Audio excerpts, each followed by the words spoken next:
Hello guys, welcome back to the channel. कैसे हो आप सभी? आई होप आप सभी अच्छे होंगे। आज हम इस वीडियो में स्टार्ट करने वाले अपने टेक्निकल कम्युनिकेशन की वन शॉट सीरीज को। हम इस वीडियो में क्या देखेंगे, यूनिट 1 से यूनिट 5 तक हर यूनिट से 3 से 4 टॉपिक ऐसे देखेंगे जो काफी इंपॉर्टेंट है। इस वीडियो में हर यूनिट 1 से यूनिट 5 तक ऑल इंपॉर्टेंट टॉपिक्स को कवर करेंगे, जिससे आपकी टोटल सिलेबस कंप्लीट हो जाएगा एक ही वीडियो में। आपको क्या करना है, सिर्फ इस वीडियो को कंप्लीट देखना है।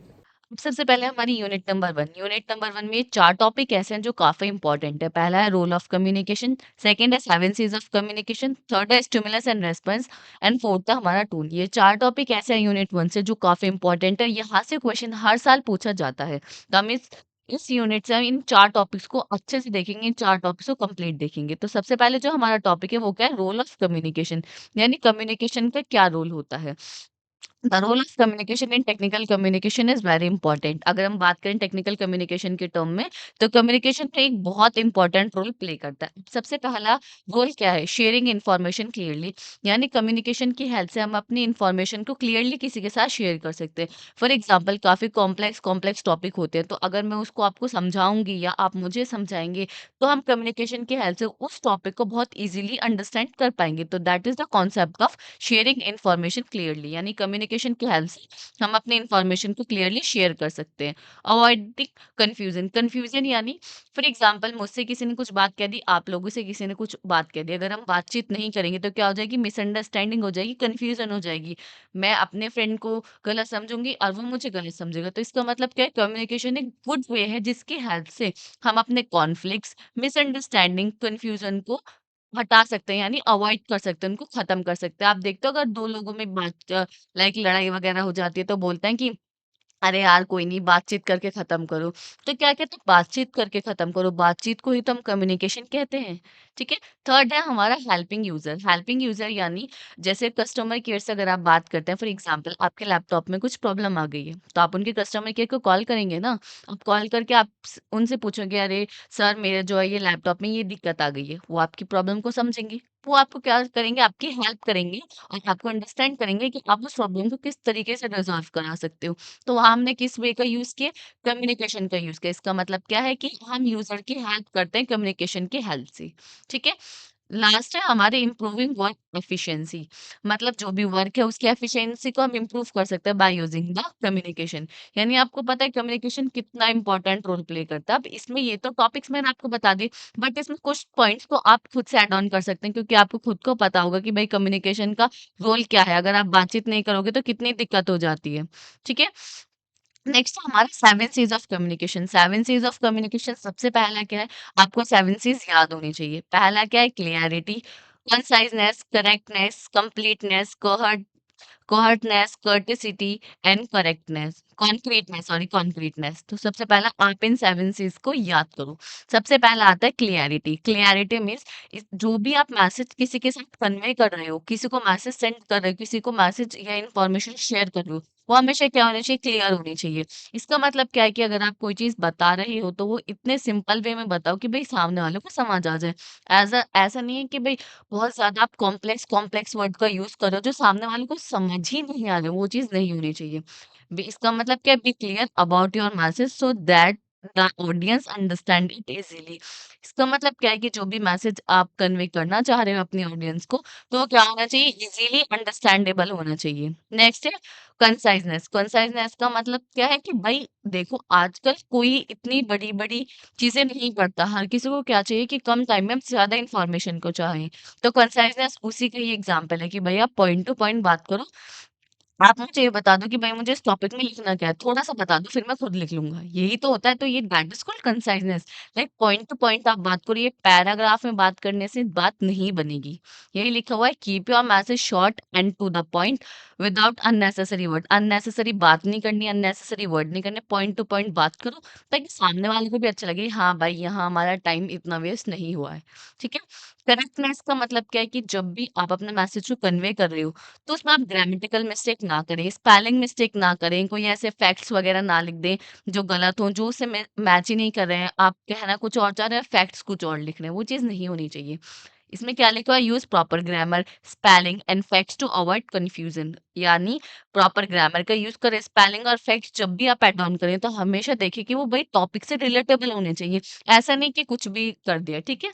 नेक्स्ट हमारा कंप्लीटनेस। कंप्लीटनेस यानी जब भी आप इंफॉर्मेशन को शेयर कर रहे हो वो कैसी होनी चाहिए? कंप्लीट होनी चाहिए। आधी अधूरी इंफॉर्मेशन पता है आपको हानिकारक होती है। बोलते हैं ना कि भाई आधी अधूरी चीज तो हमेशा हानिकारक होती है, या तो पता ही ना हो या फिर पता हो कंप्लीट पता हो, वही इसके अंदर है। प्रोवाइड और necessary information so the receiver does not have doubt. आप रिसीवर को जो इंफॉर्मेशन शेयर कर रहे हैं वो कंप्लीट होनी चाहिए ताकि रिसीवर को कोई डाउट ना हो, ठीक है।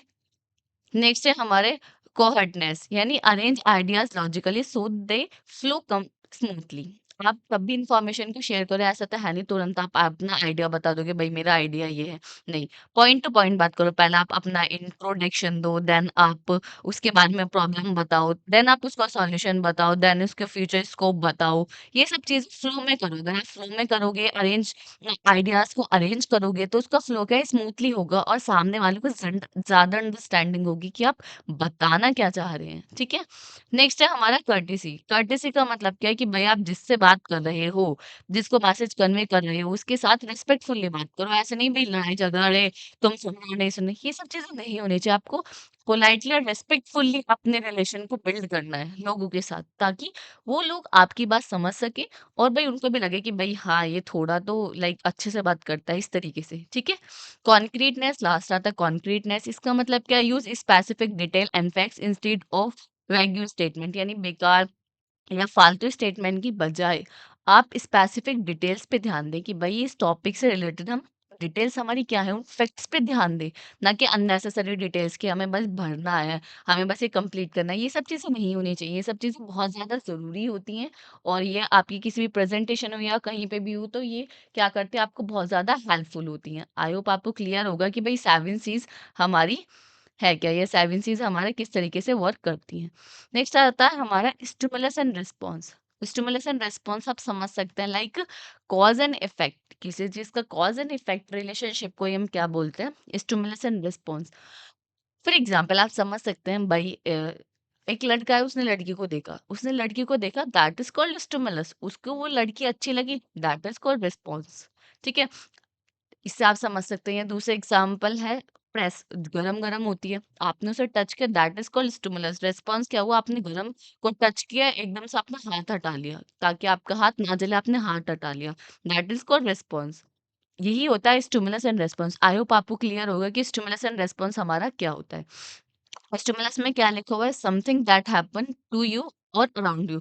जो आपके साथ हो रहा हो, ये जो आपके साथ हुआ हो कोई भी चीज, वो होती है हमारी स्टिमुलस। कुछ भी चीज, आपने किसी को देखा हो, आपने लाइक किसी साउंड को आपको अच्छी लगी हो, कुछ भी चीजें, उसको बोलते हैं stimulus. For example loud noise, कोई लाउड नॉइस होगी, किसी को आपने हाय कहा, आप समवन सेइंग हाय, आपने किसी ने आपको हाय कहा, ये सब चीजें क्या है? स्टिमुलस है, जो चीज हो रही है आपके साथ। रेस्पॉन्स यानी रिएक्ट, उस चीज का रिएक्ट क्या है, आपने जैसे फॉर एग्जांपल लड़के ने लड़की को देखा, that is called stimulus. Response क्या है? भाई वो तो बहुत अच्छी है, दैट इज कॉल्ड रेस्पॉन्स, यानी उसने रिएक्ट किया। स्टिमुलस जो भी उसने देखा उस चीज पे उसने रिएक्ट किया, उसको हम बोलते हैं रिस्पॉन्स, ठीक है। It could be an action, a word, a even feeling. ये कुछ भी हो सकता है, कोई एक्शन हो सकता है, कोई वर्ड हो सकता है, कोई फीलिंग्स भी हो सकती हैं, ठीक है। लाइक आप समझ सकते हैं jumping at the loud noise. अभी जहाँ आपको लगा कि भई ये बहुत ज़्यादा लाउड नॉइज़ है, आप वहाँ से चले गए, आपने वहाँ से जंप कर दिया। That is called response. आपसे किसी ने हाय कहा, आपने उसको हेलो बोल दिया, दैट इज़ कॉल्ड रिस्पॉन्स। हाय यानी उस उन्होंने हाय बोला, स्टिमुलस। रिस्पॉन्स क्या? हम मैंने हेलो बोला, ठीक है? आई होप आपको क्लियर होगा कि भई स्टिमुलस एंड रिस्पॉन्स का हमारा कॉन्सेप्ट बेसिकली है क्या, कि स्टिमुलस क्या होता है और हमारा रिस्पॉन्स क्या होता है। आई होप आपको क्लियर होगा कि स्टिमुलस एंड रिस्पॉन्स क्या होता है। इन सिंपल वर्ड में आप समझ सकते हैं भई स्टिमुलस यानी व्हाट हैपेंड टू यू, आपके साथ क्या हुआ, what you do because of it, आपने उसकी वजह से क्या किया, दैट इज कॉल्ड रिस्पॉन्स, ठीक है। आई होप आपको क्लियर होगा कि भाई स्टिमुलस एंड रिस्पॉन्स हमारा क्या होता है। नेक्स्ट हमारा आता है टोन। ये टोन क्या है? टोन क्या होते हैं? Tone is the way your voice should voice sounds when you speak. जब मैं बोल रही हूँ तो मेरी आवाज कैसी है, मेरी जो पिच है, जो मैं बोल रही हूँ, मेरी वॉइस की साउंड कैसी है, that is called the tone. Tone अभी क्या होता है जब हम गुस्से में होते हैं तो हमारी टोन कैसी हो जाती है, एंगर टोन हो जाती है। अरे! तबे वैसे बात करने लग जाते हैं हम, अरे यार हट ना। अब ये लड़ाई झगड़ा जब होता है, that is called anger tone. Happiness होता है, हम कितने अच्छे से बात करते हैं, अरे आप यहाँ पे बैठिए, ये खाइए, वो भी खाइए, that is called happiness. Surprise, अगर आपका बर्थडे है, आपको सरप्राइज़ मिला तो आप कैसे बोलोगे, थैंक यू, आपने बहुत अच्छा किया, मुझे बहुत अच्छी feeling, that is called surprise feeling, surprise tone. तो टोन डिपेंड करती है आपकी फीलिंग्स पे कि भाई आप लाइक आप क्या फील कर रहे हो। हैप्पी फील कर रहे हो तो भाई हैप्पी वाली टोन होगी। गुस्सा आ रहा है तो गुस्सा वाली टोन होगी। सरप्राइज मिला है तो आपकी एक अलग ही टोन होगी। That is called the tone. Tone also has make your meaning clearly. Tone आपकी, जो आप बोलते हो ना, जिस तरीके से आप बोल रहे हो, वो आपके बताती है कि भाई आपकी फीलिंग्स कैसी हैं। अगर आप बहुत अच्छे से बात कर रहे हो तो भाई आप खुश हो। बहुत गुस्से में बात कर रहे हो तो भाई आप गुस्सा हो, एंगर हो। ये सब चीजें टोन से हमें पता चल जाते हैं, बोलने के वे से पता चल जाती है, ठीक है? राइज़िंग, अब हमारी जो टोन है वो 2 तरीके की होती है, rising tone and falling tone. Rising tone यानी जब मैं अपनी आवाज़ बहुत लाइक डाउन से अप करती हूँ, that is called rising tone. Falling tone यानी अप से डाउन करते हो। जैसे आप देखते हो कभी-कभी अगर आप लड़ाई करते हो तो सबसे पहले आपकी लाइक मम्मा क्या बोलती हैं, "अरे आवाज़ नीचे करके बात करो।" आवाज़ नीचे यानी फॉलिंग टोन। आप अपनी आवाज़ अगर थोड़ी ऊँची कर देते हो, कैसे बोलते हैं एकदम, बोलता है ना कि आराम से बात करो, आवाज़ नीचे करके बात करो, तो इसका मतलब क्या है कि वो उस टाइम हमारी टोन कैसी होती है, राइज़िंग टोन होती है, बट हम उसे किस में कन्वर्ट करते हैं, फॉलिंग टोन में कन्वर्ट करते हैं, ठीक है? अब राइज़िंग टोन क्या होती है, your voice goes up at the end of the sentences. आपकी जब आप बात करते-करते, जब आपकी बात खत्म होने वाली होती है ना, जब आपको गुस्सा आने स्टार्ट होता है, तो आपकी क्या आवाज़ हो जाती है, लाइक बहुत ज़्यादा अप हो जाती है, बहुत ज़्यादा ऐसा लगता है कि भई बहुत ज़्यादा गुस्से में है, इस तरीके से, ठीक है? That is called a rising tone. If often used in question और टू शो अनसर्टेनिटी, जब भी अनसर्टेनिटी आती है, उस टाइम जो हमारी टोन होती है, वो राइज़िंग टोन ही होती है। फॉर एग्ज़ाम्पल, आप किसी का बहुत देर से वेट कर रहे हैं, अब भई वो तो नहीं आ रहा है, तो आप क्या पूछोगे? "अरे भाई आ रहा है कि नहीं आ रहा?" That is called rising tone, कि भई उसको लगे कि भई सामने वाला गुस्सा है तो वो जल्दी-जल्दी आएगा ना, ठीक है? फॉलिंग टोन का मतलब क्या है? Your voice goes down at end of the sentences, आपकी वॉइस जो है डाउन होती जा रही है। अब भाई उसने पूछा, "अरे तू आ रहा है?" "अरे भाई तुम आ रहे हो? नहीं आ रही, कितनी देर लगेगी और?" उसने बोला, "अरे भाई यार मैं आ रहा हूँ।" That is called fouling tone. उसने किस वे में बात करी? डाउन टोन में बात करी, ठीक है? आई होप आपको क्लियर होगा कि भाई टोन क्या होता है। अब टोन तो आपको पता है भाई, जैसा आप बोल रहे हो वही आपकी टोन है, ठीक है? ये हो गया हमारा rising tone and falling tone. अब एग्जांपल के थ्रू समझेंगे व्हाट डज़ टोन मैटर, हमारी भाई टोन क्यों मैटर करती है। It helps people understand if you are asking a question और मेकिंग अ स्टेटमेंट। ये हमारी हेल्प करती है भैया आपको पीपल को अंडरस्टैंड करने में, किसी से क्वेश्चन पूछने में, किसी से स्टेटमेंट को बनाने में। ये सब चीज़ें हमारी टोन बहुत ज़्यादा मैटर करती हैं। It shows your emotion and attitude, ये आपकी इमोशंस और एटीट्यूड को बताती है कि भाई बोलते हैं ना कि बहुत एटीट्यूड में बात करता है, तो वो किससे पता चलता है? एक बॉडी लैंग्वेज होती है और एक दूसरा हमारी टोन होती है, बोलने का तरीका होता है। तो ये आपको समझ आ गया कि भई ये हमारे लिए टोन क्यों मैटर करती है। आई होप आपको क्लियर हो गई। यहाँ हमने चारों टॉपिक कवर किए हैं अपनी यूनिट नंबर 1 के। अब यूनिट 2 से 4 टॉपिक ऐसे हैं जो काफ़ी इंपॉर्टेंट है। पहला है रिज्यूमे एंड सीवी में हमें डिफरेंस बताना है। सेकंड है टेक्निकल रिसर्च पेपर क्या होता है, उसके एलिमेंट्स एंड एसओपी क्या होता है in communication network and it's type. ये 4 टॉपिक ऐसे हैं जो काफ़ी इंपॉर्टेंट है। यहाँ से इन क्वेश्चन के आने के चांसेस बहुत ज़्यादा हैं। तो सबसे पहले हम देखेंगे रिज्यूमे एंड सीवी में भाई डिफरेंस होता क्या है, रिज्यूमे क्या होता है, सीवी क्या होता है। सबसे पहले हमने इसके फीचर्स के बेस पे इसको डिफरेंशिएट किया है। पहला है हमारा लेंथ। रिज्यूमे की अगर हम बात करें तो सिर्फ़ वो 1 और 2 पेज का हो सकता है। 2 पेज से ज़्यादा रिज्यूमे हमारा नहीं होता। अगर हम सीवी की बात करें तो सीवी हमारा 2 पेज से ज़्यादा का होता है। क्यों? क्योंकि सीवी में जो है हमारी डिटेल इन्फॉर्मेशन होती है, जबकि रिज्यूमे में हमारी डिटेल इन्फॉर्मेशन नहीं होती। नेक्स्ट है हमारा पर्पस। अब भई रिज्यूमे का पर्पस क्या होता है? रिज्यूमे आपसे क्यों बोलते हैं कि भई रिज्यूमे बनाओ? अपने इंटर्नशिप के लिए, आपके जॉब के लिए, बिज़नेस के लिए, किसी भी इंडस्ट्री के लिए, इंडस्ट्री में आपको काम करना है, तो वहाँ हमारा जो काम आता है, वहाँ हमारा आता है रिज़्यूमे में काम, ठीक है? अगर हम सीवी की बात करें, तो सीवी हमारा एकेडमिक, रिसर्च और गवर्नमेंट जॉब्स के लिए वहाँ हमें ज़रूरी है सीवी बनाना।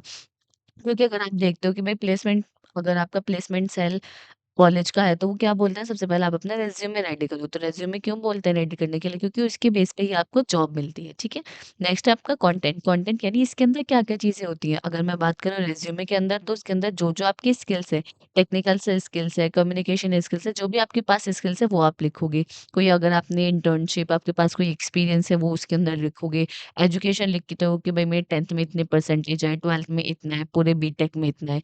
सब चीज़ें उसके अंदर आप मेंशन कर दो। वही अगर हम बात करें सीवी के अंदर अगर आप बात करो तो हिस्ट्री ऑफ एजुकेशन भाई डिटेल हिस्ट्री बतानी होती है। कहाँ से पढ़ा, कितना कितने मार्क्स आए, कितने आपके परसेंटेज आई, क्या-क्या, किस-किस ईयर में, हर चीज़ डिटेल इन्फॉर्मेशन आपको वहाँ देनी होती है।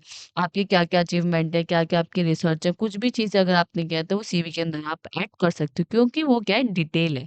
बट आप ऐसा रिज़्यूमे के अंदर नहीं कर सकते। कस्टमाइज़ेशन की अगर हम बात करें, तो रिज़्यूमे आप कस्टमाइज़ कर सकते हो। अगर आप लाइक नोड.जेएस के लिए जॉब अप्लाई कर रहे हो, तो वहाँ आप अपने नोड.जेएस के प्रोजेक्ट ऐड कर दो।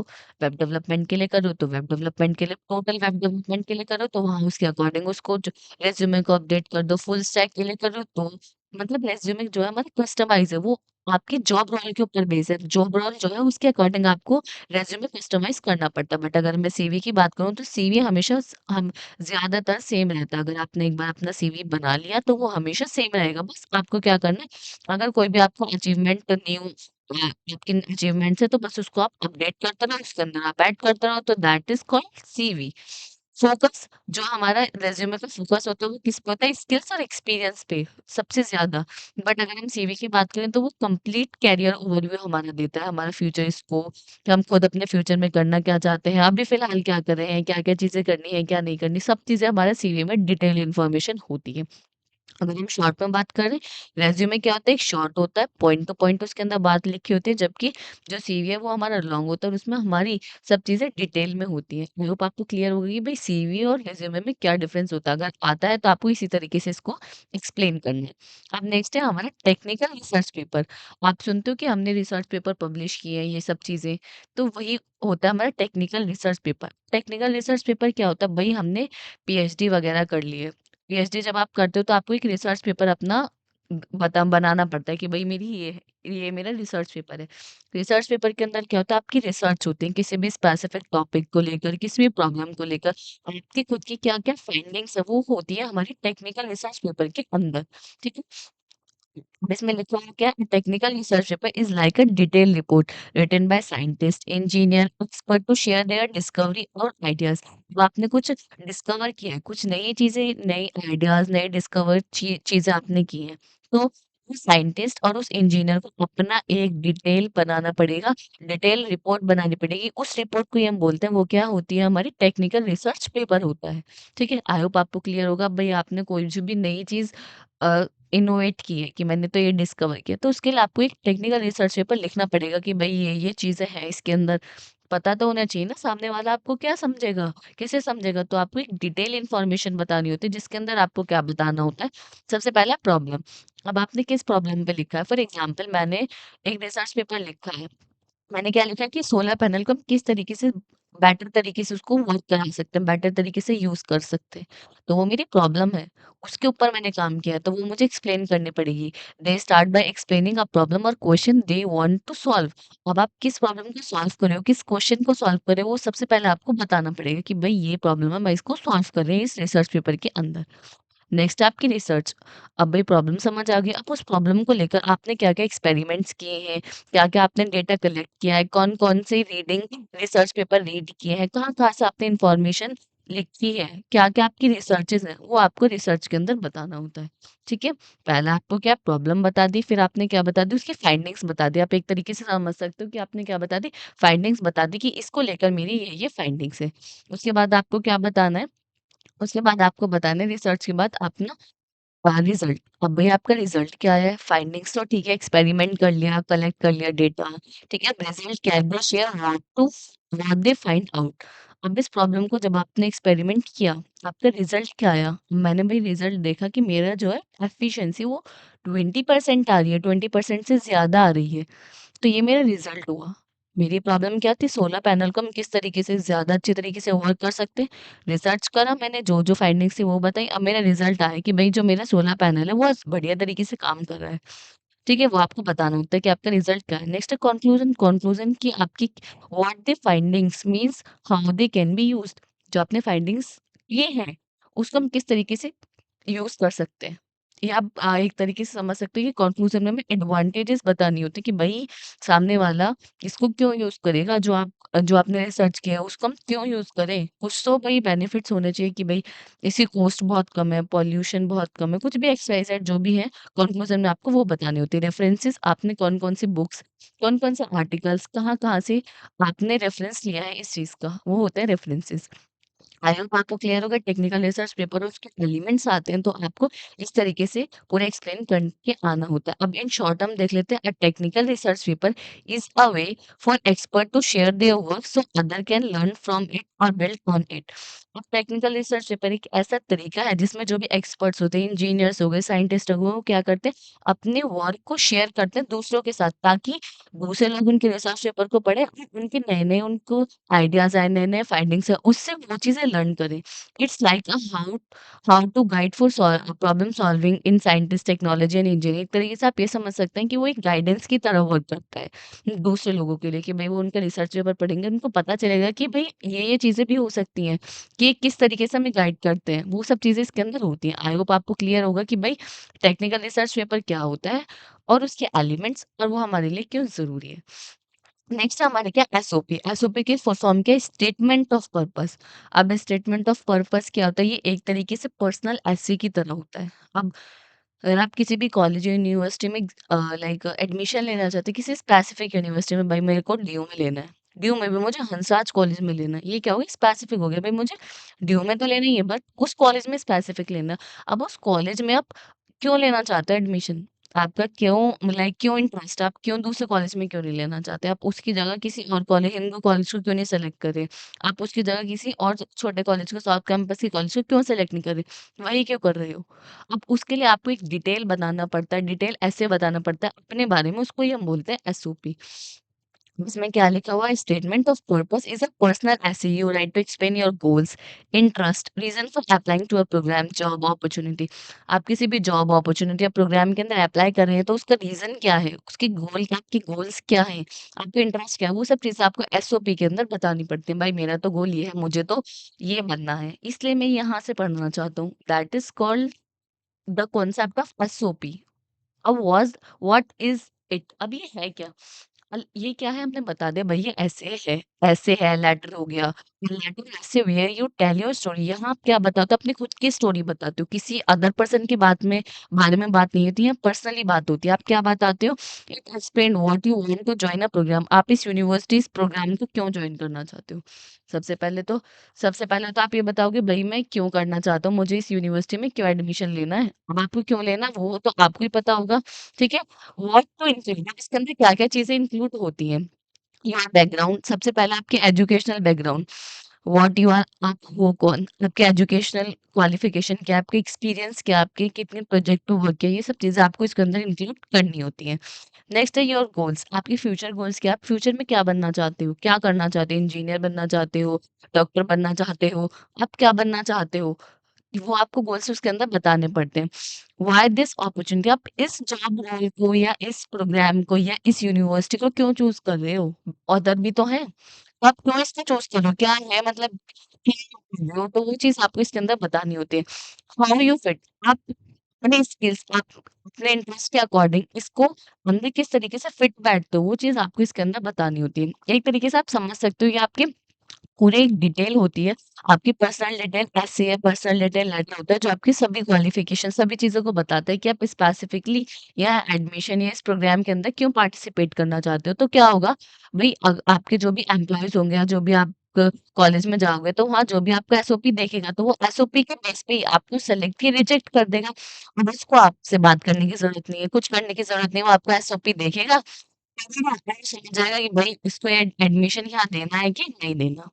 Why is it important? अब ये क्यों इम्पोर्टेंट है? वही इसके अंदर लिखा है, it helps the reader, like university हो गई या एम्प्लॉइज़ हो गए, तो उनको बहुत ईज़ी होता है अंडरस्टैंड करना कि भई ये जो पर्सन आया है ये हमारे जॉब रोल या इस यूनिवर्सिटी के लिए फिट है ये नहीं है, उसको एसओपी पढ़ेंगे, वो पहचान लेंगे। It show your passion, plan and personality. आपके पैशन को बताता है कि आप अपने गोल के लिए कितने पैशनेट हो, आपके क्या-क्या फ्यूचर प्लान्स हैं, आपकी पर्सनैलिटी, सब चीज़ पे ये बताता है। ठीक है? SOP क्या है? It likes it telling someone this is who I am, this is what I want, and this is why I am perfect for this opportunity. Like आप बताते हो ना कि जैसे आप tell me something about yourself, आप job के लिए जब भी जाओगे तो वो सबसे पहला क्वेश्चन आपसे यही पूछते हैं। एक तरीके से वो एसओपी होता है। आप उसके अंदर अपनी सब चीज़ें बताते हो, भई मेरा नाम ये है, मैं यहाँ से आती हूँ, मैं ये काम करती हूँ, मेरी एजुकेशन क्वालिफिकेशंस ये है, मेरे पास ये स्किल्स हैं।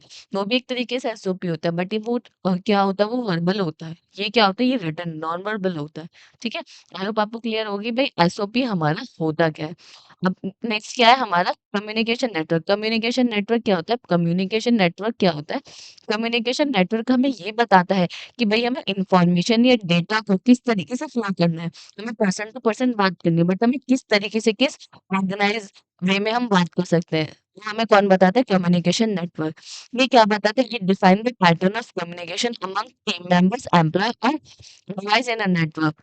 एम्प्लॉइज के, टीम मेंबर के अंदर हम किस तरीके से, किस पैटर्न में हम बात करें ताकि हमारी जो कम्युनिकेशन है एफिशिएंटली हो सके, और कितने तरीके से हम बात कर सकते हैं, वो होता है हमारा कम्युनिकेशन नेटवर्क, जिसके हेल्प से हम अपनी इंफॉर्मेशन को बहुत ईजिली, बहुत एफिशिएंटली अपने क्या करते हैं, फ्लो करते हैं। अगर मैं बात करें टाइप ऑफ कम्युनिकेशन नेटवर्क, तो सबसे पहले आता है फोन नेटवर्क।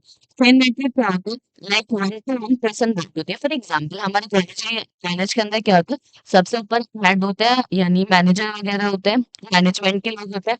मैनेजमेंट वाले लोग हमारे डायरेक्टर को इंस्ट्रक्शन देते हैं। डायरेक्टर इसको देते हैं, एचओडीज को देते हैं, एचओडीज हमारे फैकल्टीज को देते हैं, फैकल्टीज फिर हमारे तक इन्फॉर्मेशन पहुंचाते हैं।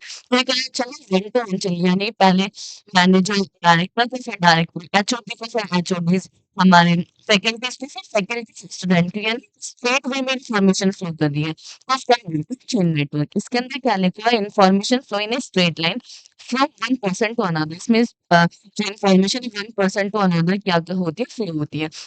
A manager gives instruction to a supervisor who then confirm with workers. Like एक मैनेजर है, मैनेजर ने कहा सुपरवाइजर को बता दिया भाई हमें ये काम कराना है, ये जो भी इंस्ट्रक्शन है, हमारी आज ये मीटिंग है। अब सुपरवाइजर ने किसको बताया? सुपरवाइजर ने एम्प्लॉइज को बताया। तो ये क्या है? इन्फॉर्मेशन फ्लो स्ट्रेट लाइन है, पर्सन टू पर्सन। और इसका स्ट्रक्चर कैसे होता है? तो दो बिल्कुल सी से तो जिस तरीके से इन्फॉर्मेशन फ्लो करिए, उसी को हम बोलते हैं चेन नेटवर्क। ठीक है, आई होप आपको क्लियर होगा। नेक्स्ट है हमारा व्हील नेटवर्क। व्हील नेटवर्क क्या होता है? इसमें एक सेंट्रल पर्सन होता है, लाइक एक सेंट्रल पर्सन होता है, वही सारे पर्सन को कम्युनिकेट करता है। फॉर एग्जाम्पल अगर टीम होती है तो टीम लीडर होता है ना, जैसे क्रिकेट में एक कैप्टन होता है, तो कैप्टन क्या होता है? सबको इंस्ट्रक्शन बताता है, भाई हमें ये मैच जीतना है, इस तरीके से हमें जीतना है, इस तरीके से हमें इसके अंदर आउट करना है, ये पर्सन पहले जाएगा, ये सब चीजें कौन बताता है? जो कैप्टन होती है। इस तरीके से कोई प्रोजेक्ट का लीडर हो गया, तो लीडर हमें क्या बताएगा कि भाई ये फ्रंट एंड के पर्सन ये फ्रंट एंड में काम करेंगे, तुम बैक एंड में काम करो, तुम इसमें काम करो, तुम इसमें काम करो। तो वो क्या करे? एक सेंट्रल पर्सन, एक लीडर, एक मैनेजर कम्युनिकेट करना सभी को, तो उसका बोलते हैं व्हील नेटवर्क। और आपको क्लियर होगा कि भाई व्हील नेटवर्क क्या होता है।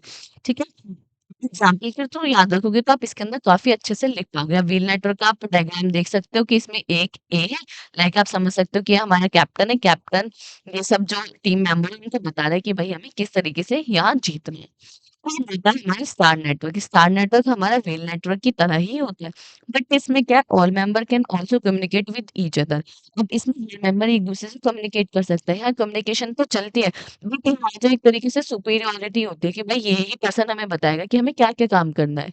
बट अगर आप एक लाइक एक प्रोजेक्ट टीम के अंदर काम कर रहे हो, तो वहाँ क्या है, आपको अपने अपडेट देने, आपको अपने आइडिया सबके साथ शेयर करने पड़ेंगे। ऐसे नहीं कि आप एक ही पर्सन से जाके बता दिया, ये सब नहीं चलेगा ना, आपको सबके साथ करना पड़ता है। जैसे पार्टनरशिप में वर्क होता है ना, तो वो हमारा क्या होता है? स्टार नेटवर्क होता है। जैसे पार्टनरशिप के अंदर अगर हम कोई वर्क करते हैं, ठीक है, आई होप आपको क्लियर होगा।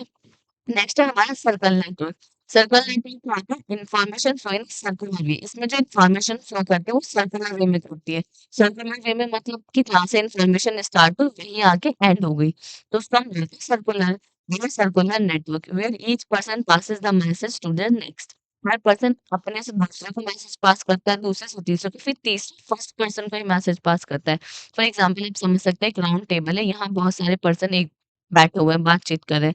तो ए ने बी को बताया, बी ने स लाइक ए ने बी को बताया, बी ने सी को बताया, सी ने डी को बताया, डी ने ई को बताया, फिर ई ने फिर से ए को बता दिया। तो जहाँ से इन्फॉर्मेशन शुरू हुई, वहीं इन्फॉर्मेशन हमारी एंड हो गई। तो इसको हम क्या बोलेंगे, ये कैसा नेटवर्क होता है? ये होता है हमारा सर्कुलर नेटवर्क। आई होप आपको क्लियर होगा कि सर्कुलर नेटवर्क हमारा क्या होता है। नेक्स्ट क्या है हमारा all channel network. All channel network जैसे हमारे व्हाट्सएप ग्रुप वगैरह होते हैं ना, जहाँ कोई भी किसी भी तरीके की बात कर लेता है, कोई कुछ भी कह देता है, हम क्या कर सकते हैं? हम ग्रुप से लीव ही तो हो जाते हैं। तो that is all channel network, जहाँ everyone can talk to everyone freely, जहाँ हर कोई हर किसी से फ्रीली बात कर सकता है, अपने आइडियाज़ को शेयर कर सकता है, अपने मैसेज या इन्फॉर्मेशन को शेयर कर सकता है। ये होता है हमारा ऑल चैनल नेटवर्क। आई होप आपको क्लियर होगा कि भाई कम्युनिकेशन नेटवर्क किस तरीके से वर्क करता है। अपने यूनिट नंबर 3 की तरफ। यूनिट नंबर 3 में ये 3 टॉपिक ऐसे हैं जो काफ़ी इंपॉर्टेंट है। पहला है रिपोर्ट एंड स्ट्रक्चर, सेकंड है हमारा पिच, पिच क्या होता है एंड एलिमेंट ऑफ स्पीच। ये 3 टॉपिक ऐसे हैं जो यूनिट 3 से काफ़ी इंपॉर्टेंट है। तो हम इन 3 यूनिट 3 से इन 3 टॉपिक को कवर करेंगे। पहला है हमारा रिपोर्ट। अब हमें पता होना चाहिए भाई रिपोर्ट होती क्या है। फॉर एग्ज़ाम्पल आपने मिनी प्रोजेक्ट बनाया होगा अपने कॉलेज में, तो जब आप मिनी प्रोजेक्ट बनाते हो उसके लिए कॉलेज वाले क्या बोलते हैं कि भाई रिपोर्ट सबमिट करो, अपने प्रोजेक्ट की आप रिपोर्ट बनाओ। तो रिपोर्ट सबमिट करने के लिए आपसे वो क्या बोलते हैं, क्यों बोलते हैं भाई? उस रिपोर्ट में आखिर होता क्या है? उस रिपोर्ट में क्या होती है, आपकी प्रोजेक्ट की इन्फॉर्मेशन होती है, आपकी एनालिसिस होती है, आपकी फाइंडिंग्स होती हैं कि आपके प्रोजेक्ट के अंदर क्या-क्या कंक्लूजन है, आपका प्रोजेक्ट की प्रॉब्लम क्या है, सॉल्यूशन क्या है, प्रोजेक्ट का पूरा ओवरव्यू यानी डिटेल इन्फॉर्मेशन हमारी रिपोर्ट के अंदर होती है। रिपोर्ट वो किस लिए माँगता है? ताकि वो आपके प्रोजेक्ट को एनालिसिस कर सके कि भई आपका प्रोजेक्ट आखिर है क्या? वही रिपोर्ट जो आप मिनी प्रोजेक्ट के लिए बनाते हो, वही रिपोर्ट की हम यहाँ बात कर रहे हैं, उसी को ही हम रिपोर्ट बोलते हैं। आई होप आपको क्लियर हो कि रिपोर्ट क्या होती है। A report in a technical communication is a structured document that provide information, analysis, findings about a specific topic, project और problems। ये क्या होती है? स्ट्रक्चर्ड डॉक्यूमेंट होती है। स्ट्रक्चर्ड डॉक्यूमेंट इसे क्यों बोला गया? क्योंकि इसका एक प्रॉपर स्ट्रक्चर है, आपको उस स्ट्रक्चर को फॉलो करके ही रिपोर्ट बनानी होती है। अब भई अगर इसके स्ट्रक्चर की बात करें तो भई इसका स्ट्रक्चर जो होता है वो होता क्या है? A well-organized technical report typically follow a clear structure to ensure the information is easy to understand and navigate. Here a simple breakdown। Structure जो हमारे टेक्निकल रिपोर्ट होते हैं, जो यानी हमारी जो रिपोर्ट होती है, वो एक स्ट्रक्चर को फ़ॉलो करती है। क्यों फ़ॉलो करती है? ताकि सामने वाला जो भी हमारी इन्फॉर्मेशन को पढ़े, उसको क्या हो जाए जल्दी से वो अंडरस्टैंड कर पाए कि भई ये इन्होंने लिखा हुआ क्या है, या इनका प्रोजेक्ट क्या है, या इनकी प्रॉब्लम है क्या? ठीक है? अगर आप ऐसे अनऑर्गनाइज़्ड वे में या अनस्ट्रक्चर्ड वे में ऐसे कुछ भी लिख दोगे, तो वहाँ आपको क्या होगी, बहुत ज़्यादा दिक्कत होगी। ठीक है? अब सबसे पहला हमारा जो स्ट्रक्चर का पहला पार्ट है, वो है हमारा टाइटल पेज। अब भाई टाइटल पेज में क्या होता है? टाइटल पेज में ये होता है कि भई ऑथर का नेम क्या है, किस डेट ऑफ सबमिशन है आपकी प्रोजेक्ट की, और आपके जो कब प्रोजेक्ट का नाम है वो क्या है, सब चीज़ें जो हमारी यानी इंट्रोडक्शन पार्ट जो होता है वो उसको हम बोलते हैं टाइटल पेज। इसके अंदर क्या होता है? Title of the report, the author name, date, something time, the organization और कंपनी नेम। लाइक अगर आप किसी प्रोजेक्ट के अंदर कंपनी के अंदर काम कर रहे हो, उसकी आप रिपोर्ट तैयार करें तो कंपनी का नेम, उस डेट ऑफ सबमिशन, ऑथर का नेम, प्रोजेक्ट का नेम, ये सब चीज़ें उसके अंदर होंगी, किसके अंदर? टाइटल पेज के अंदर। ठीक है? नेक्स्ट है table of content. Table of content यानी कितने सेक्शंस हैं आपके रिपोर्ट के अंदर। ये लाइक मेरा जो सेक्शन है, पहला है मेरा इंट्रोडक्शन सेक्शन, फिर मेरा है मेथोडोलॉजीज, फिर मैं क्या बता रही हूँ, फिर हम बता रहे हैं अपनी टेक्नोलॉजीज, फिर हम बता रहे हैं उसके एडवांटेजेस डिसएडवांटेजेस। तो ये क्या है, मेरे सेक्शंस हैं। तो टेबल ऑफ कंटेंट में हमें ये बताना होता है कि भाई हमारी रिपोर्ट के अंदर कितने सेक्शंस हैं। ठीक है? नेक्स्ट है हमारा एग्जीक्यूटिव समरी। एग्जीक्यूटिव समरी यानी एक ब्रीफ ओवरव्यू देना कि भाई हमारा प्रोजेक्ट किस टॉपिक के बेस पे, डिटेल में नहीं बताना, यहाँ सिर्फ एक समरी टाइप होता है ना, समरी टाइप थोड़ा सा ब्रीफ ओवरव्यू देना है कि मेरा मेरा जो प्रोजेक्ट है वो ये है, मैं इसके ऊपर काम कर रहा हूँ, मेरी ये टेक्नोलॉजीज है, बस आपको थोड़ा सा बताना है ताकि उन्हें थोड़ा सा अंडरस्टैंडिंग हो जाए कि भाई हम आगे आपके प्रोजेक्ट के अंदर क्या देखने वाले हैं, आपका प्रोजेक्ट बेसिकली किसके ऊपर बेस है। ठीक है? अब इसके अंदर आता है आपको क्या क्या बताना होता है। Introduction part. इंट्रोडक्शन पार्ट में आपको क्या बताना होता है? Explain the purpose of the report, the problem being addressed and the scope of the work, right, set the content for the reader. ये क्या होता है? आपको इसमें इंट्रोडक्शन पार्ट में क्या बताना होता है? अपनी रिपोर्ट का पर्पस बताना होता है कि भैया आप इस रिपोर्ट को क्यों बना रहे हो, प्रॉब्लम क्या है, आपको ये रिपोर्ट बनाने की क्यों जरूरत पड़ी, इस जो आप रिपोर्ट के अंदर जो प्रोजेक्ट का आप यूज करो उसको स्कोप क्या है, ये सब चीजें आप बताओगे इंट्रोडक्शन पार्ट में। मैथडोलॉजीज में आप क्या बताते हो कि भाई जो इन्फॉर्मेशन आपने लिखी है वो कहाँ कहाँ से आपको मिले, कहाँ कहाँ से आपने गैदर की है, हाँ, तो वर्क वाज़ डन, किस तरीके से आपका ये काम कंप्लीट हुआ है, क्या-क्या आपने एक्सपेरिमेंट किए हैं, कौन कहाँ-कहाँ आपने सर्वे किया है और कहाँ-कहाँ आपने रिसर्च की है इस प्रोजेक्ट को लेकर, वो उसके अंदर ये सेक्शंस आपको कहाँ लिखना है, मेथोडोलॉजी सेक्शन के अंदर ये सब चीज़ें आपको लिखनी होती हैं। अब आपका क्या है, जब हम बनाते हैं मिनी प्रोजेक्ट, हम किसी सीनियर से ले लेते हैं, कहीं से ले लेते हैं, तो हमें इतना नहीं पता होता कि भाई इसका प्रॉपर स्ट्रक्चर क्या होता है। अगर हम खुद बनाएँगे तो ही तो हमें पता होगा ना। तो मेथोडोलॉजीज़ के अंदर हमें ये सब चीज़ें लिखनी होती है। फाइंडिंग एंड रिजल्ट, अब आपको as the name suggest findings, यानी आपकी क्या-क्या फाइंडिंग्स है इस प्रोजेक्ट को लेकर। आप कन कौन लाइक आपका जो रॉ डेटा आपने कहाँ-कहाँ से कलेक्ट किया है, आपकी खुद की फाइंडिंग्स क्या है इसको लेकर। पता चल गया भाई जो प्रोजेक्ट है उसकी प्रॉब्लम ये है। पता चल गया कि प्रोजेक्ट है क्या, पता चल गया आपने कहाँ-कहाँ से गैदर किया। आपकी खुद की फाइंडिंग्स क्या है वो आप बताओगे इस सेक्शन के अंदर। Present the data, facts and overview of the work. This section often include table, graph, chart to make information clearly. आप इसके अंदर फाइंडिंग और रिजल्ट के अंदर आप हमेशा ग्राफ और चार्ट और टेबल का यूज़ करेंगे, ताकि सामने वाला इतना बड़ा पैराग्राफ नहीं पढ़ेगा। वो जैसे ग्राफ देखेगा, जैसे वो इस तरीके का ग्राफ देखेगा कि भई इस तरीके का ग्राफ है, तो वो समझ जाएगा कि भई लाइक ये जो हमारा कर्व है वो नीचे गिरता हुआ है, या ये हमारा जो है ये ऊपर जाता हुआ है, या ये जो हमारी पीक पे जाता हुआ है, सब चीज़ें उसे एकदम ग्राफ से या टेबल से देखकर पता चल जाएँगी। तो आपको पिक्टोरियल रिप्रेजेंटेशन का बहुत ज़्यादा यूज़ करना है, ताकि जो सामने वाला पर्सन है उसको अंडरस्टैंडिंग बहुत ज़्यादा हो, यानी अंडरस्टैंडिंग उसे बहुत ईज़िली हो जाए, ठीक है? आपको क्लियर है कि फाइंडिंग एंड रिजल्ट के अंदर आपको क्या लिखना है। नेक्स्ट है आपका discussion and analysis. Discussion and analysis में आपको क्या बताना है? Explain the meaning of the findings, how they relate to the problem and what they implement. This is where you interpret the result. Discussion and analysis में आपको क्या बताना है कि भई आपका जो प्रोजेक्ट है, आपने जो फाइंडिंग्स की है उनको यहाँ एक्सप्लेन करना है। पूरा प्रॉब्लम से रिलेटेड जो-जो फाइंडिंग्स है, क्या-क्या चीज़ें आपने इम्प्लीमेंट की है, क्या-क्या उसके रिजल्ट्स आए हैं, सब चीज़ें आप डिस्कशन के अंदर लिखोगे। अब आप देख रहे हो एक-एक सेक्शन में आप अपने प्रोजेक्ट के बारे में बहुत डिटेल में बता रहे हो इस रिपोर्ट के अंदर। एक में आपने इंट्रोडक्शन डिटेल में बता दिया, एक में आपने प्रॉब्लम डिटेल में बता दिया, एक में अपनी फाइंडिंग्स बता दी।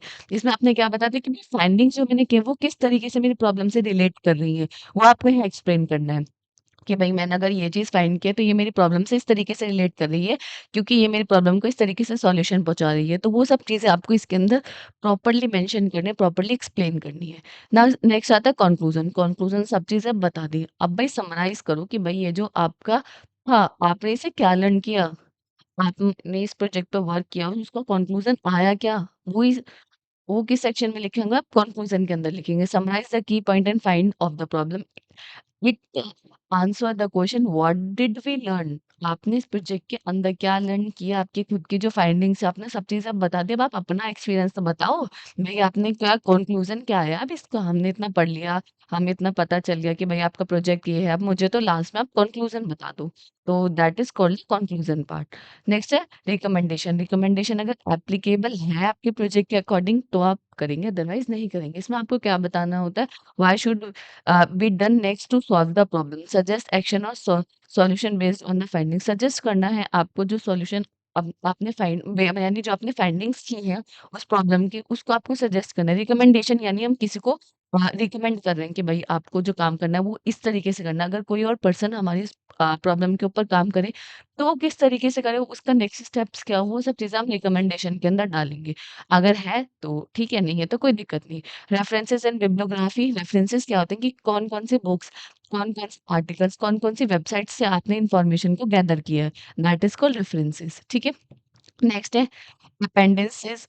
इफ नीडेड अगर है तो ठीक है, नहीं है तो नहीं है। इसमें क्या होता है, इंक्लू एडिशनल डिटेल्स होती हैं, लाइक आपका रो डेटा, डायग्राम, कैलकुलेशन, ये सब चीज़ें आपकी एडिशनल होती है जो आपको बताने की ज़रूरत नहीं होती। बट अगर आपको लगता है कि भई मुझे बताना है तो आप बताएँ, अदरवाइज़ नहीं बताएँ, ठीक है? आई होप आपको क्लियर हो गई भई इसका स्ट्रक्चर क्या होता है। अब स्ट्रक्चर जो है मैंने आपको प्रॉपर बता दिया है। अब आपको लाइक इसमें लगता है कि कुछ पार्ट मुझे छोड़ देना चाहिए, लाइक एप्लीकेबल इफ नीडेड वाला, रिकमेंडेशन, अपेंडिसेस। अगर आपको याद नहीं हो रहे हैं तो आप क्या करो, एक बार अपने सोचो कि भई मैं अगर रिपोर्ट बनाऊँगा तो मैं रिपोर्ट बनाऊँ कि रिपोर्ट के अंदर मैं कौन-कौन से सेक्शंस को इंक्लूड करूँगा। बस वही लिख देना, कोई दिक्कत नहीं। बट आपको थोड़ा पता होना चाहिए कि भाई स्ट्रक्चर में क्या-क्या चीज़ें होती हैं। अब इसके अंदर तो आप खुद भी लिख सकते हो, ठीक है? नेक्स्ट टॉपिक आता है हमारा पिच। अब भाई पिच क्या होती है? Which refer to the tone or style of communication used to convey a message to an audience। Pitch क्या है?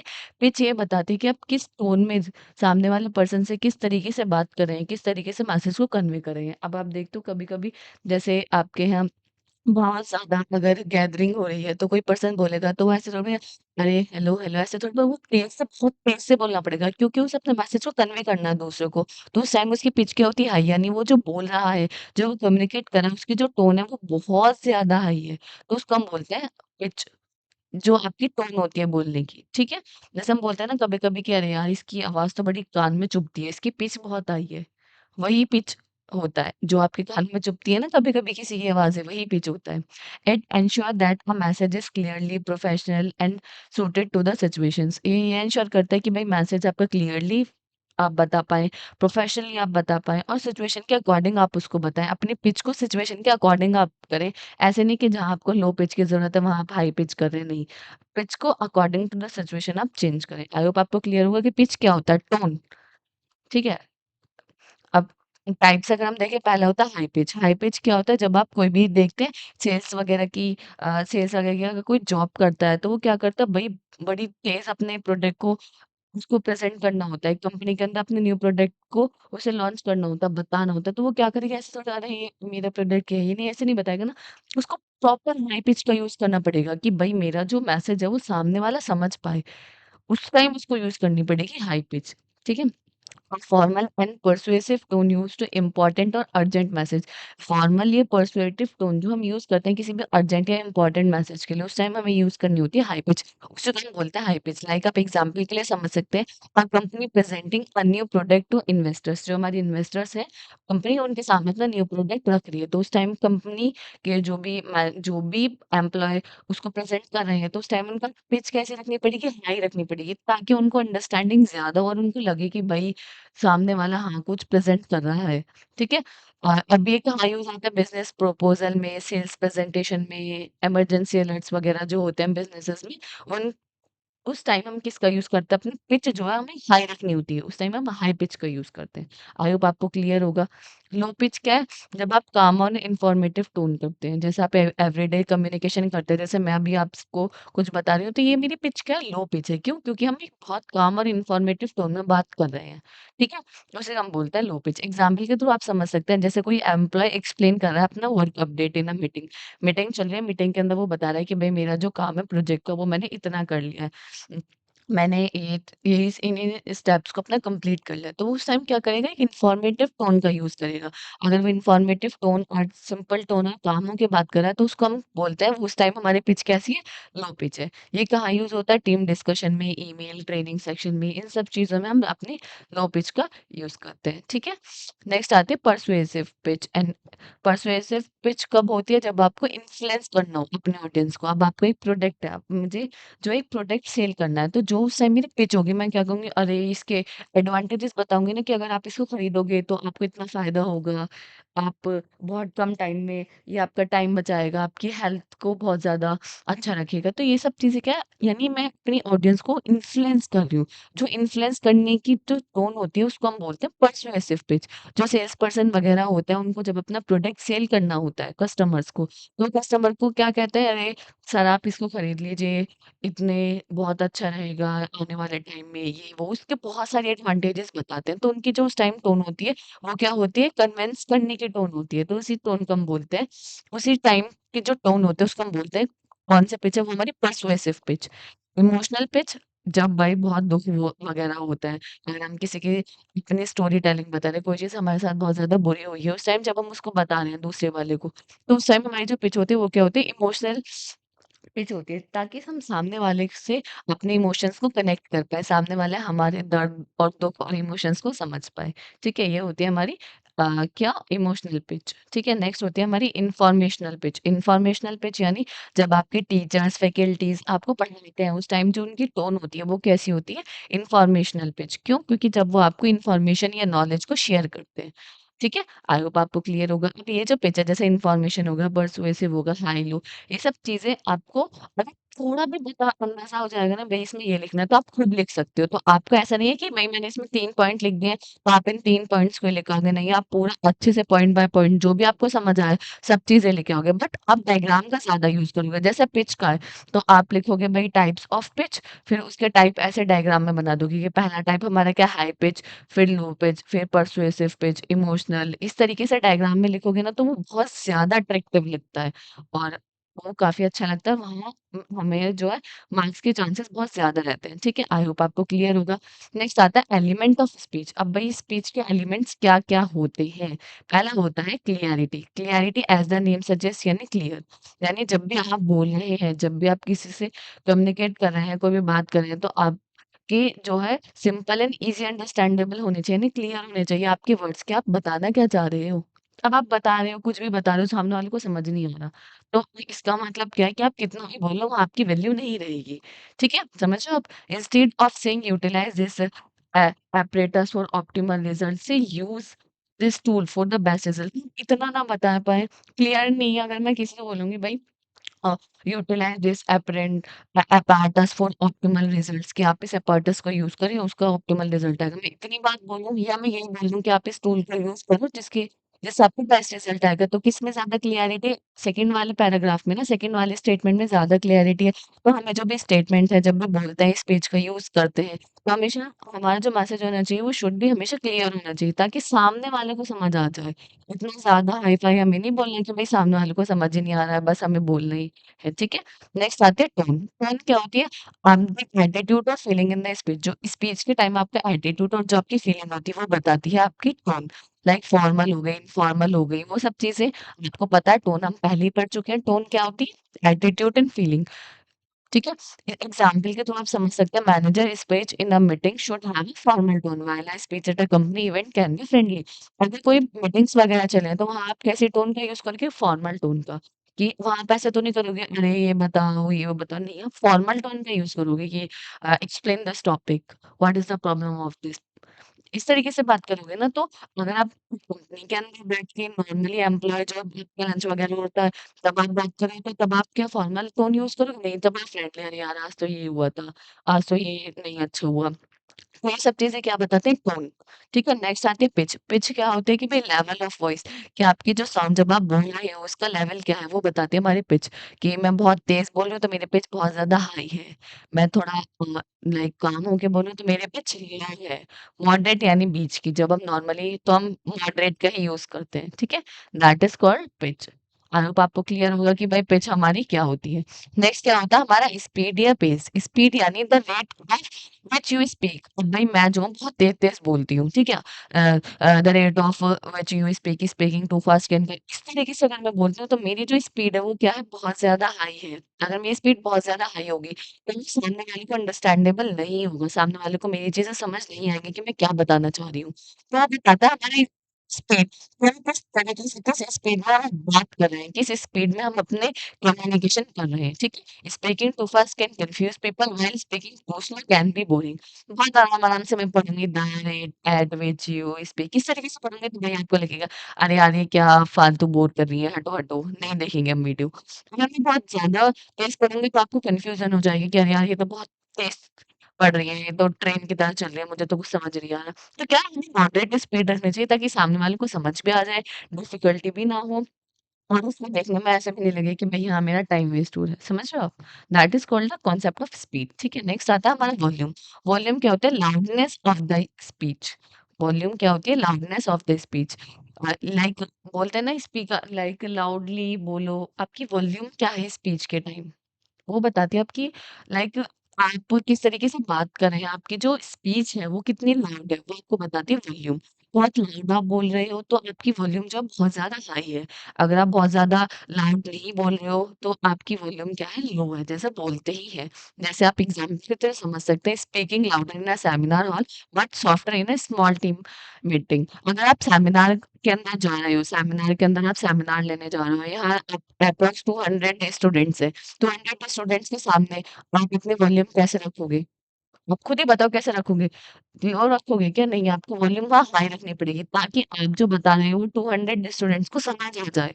और अगर आप छोटी-सी मीटिंग में बैठे हो लाइक 5 पीपल हैं, तो आप अपने बहुत तेज़-तेज़ बोलोगे क्या? अपने वॉल्यूम को बहुत ज़्यादा हाई रखोगे क्या? नहीं रखोगे, अगर रखोगे तो वही बोलेंगे, "अरे यार क्यों चीख रहा है? आराम से बात करना।"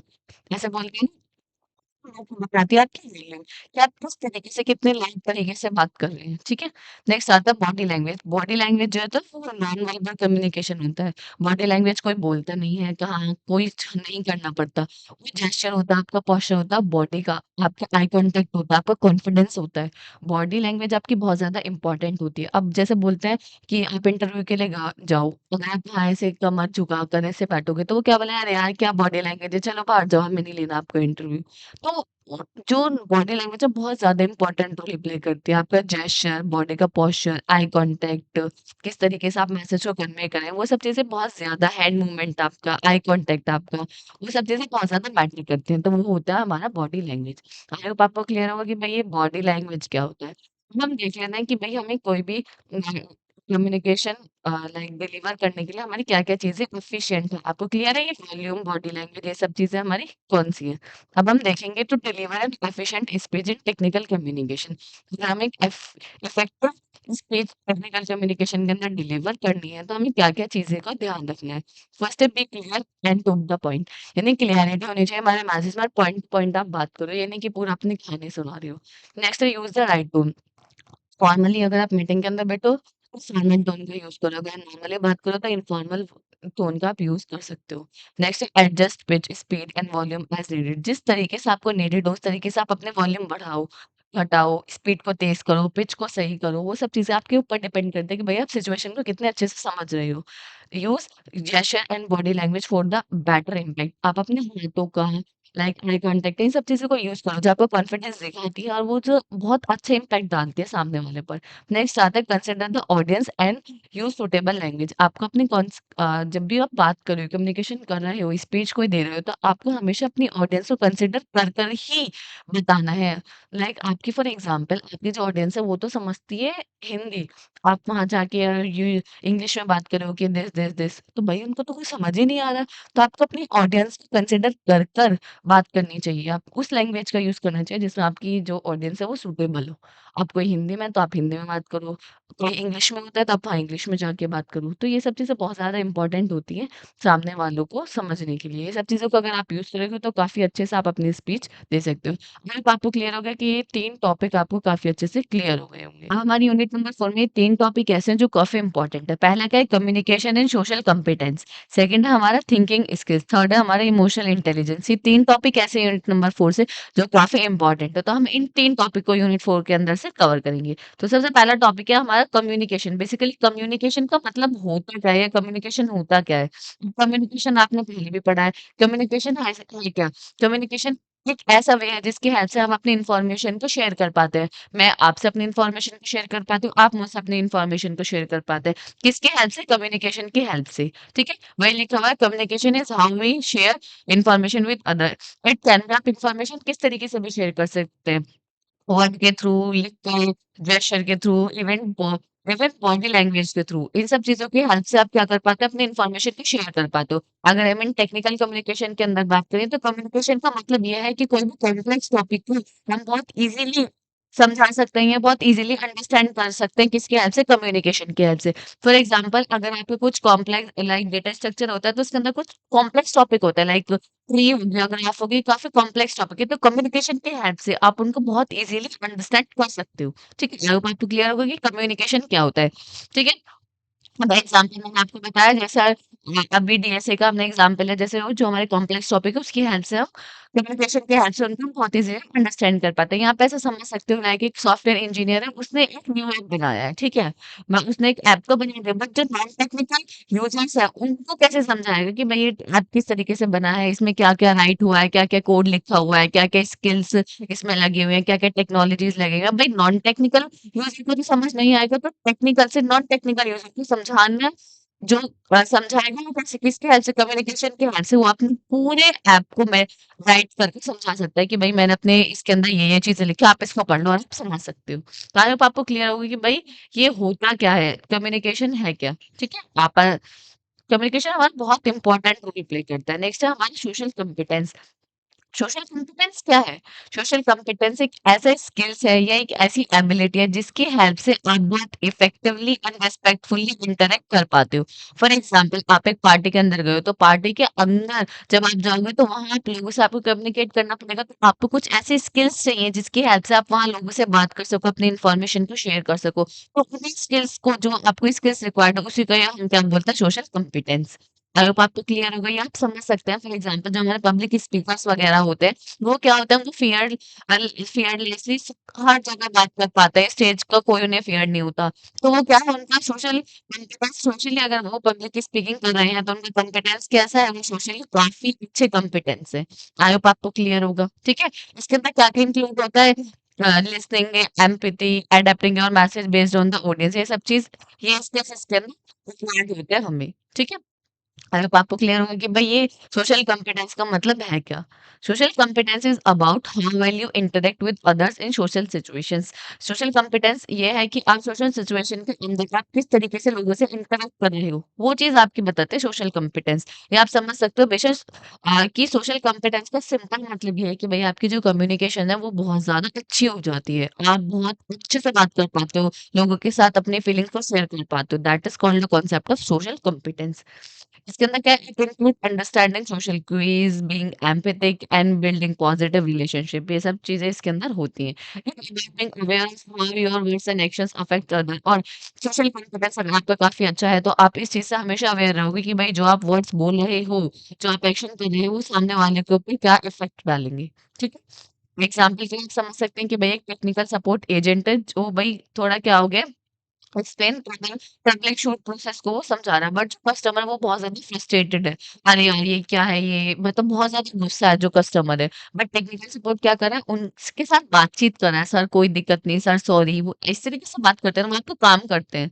पेशेंटली वो बहुत अच्छे से आपसे बात करते हैं, कस्टमर से बहुत अच्छे से बात करते हैं कि कस्टमर एकदम काम हो जाता है, ठीक है। वो ऐसे कैसे बात करेंगे, सर सॉरी ये आपको प्रॉब्लम आई, आप मुझे बताइए, मैं आपको बताता हूँ।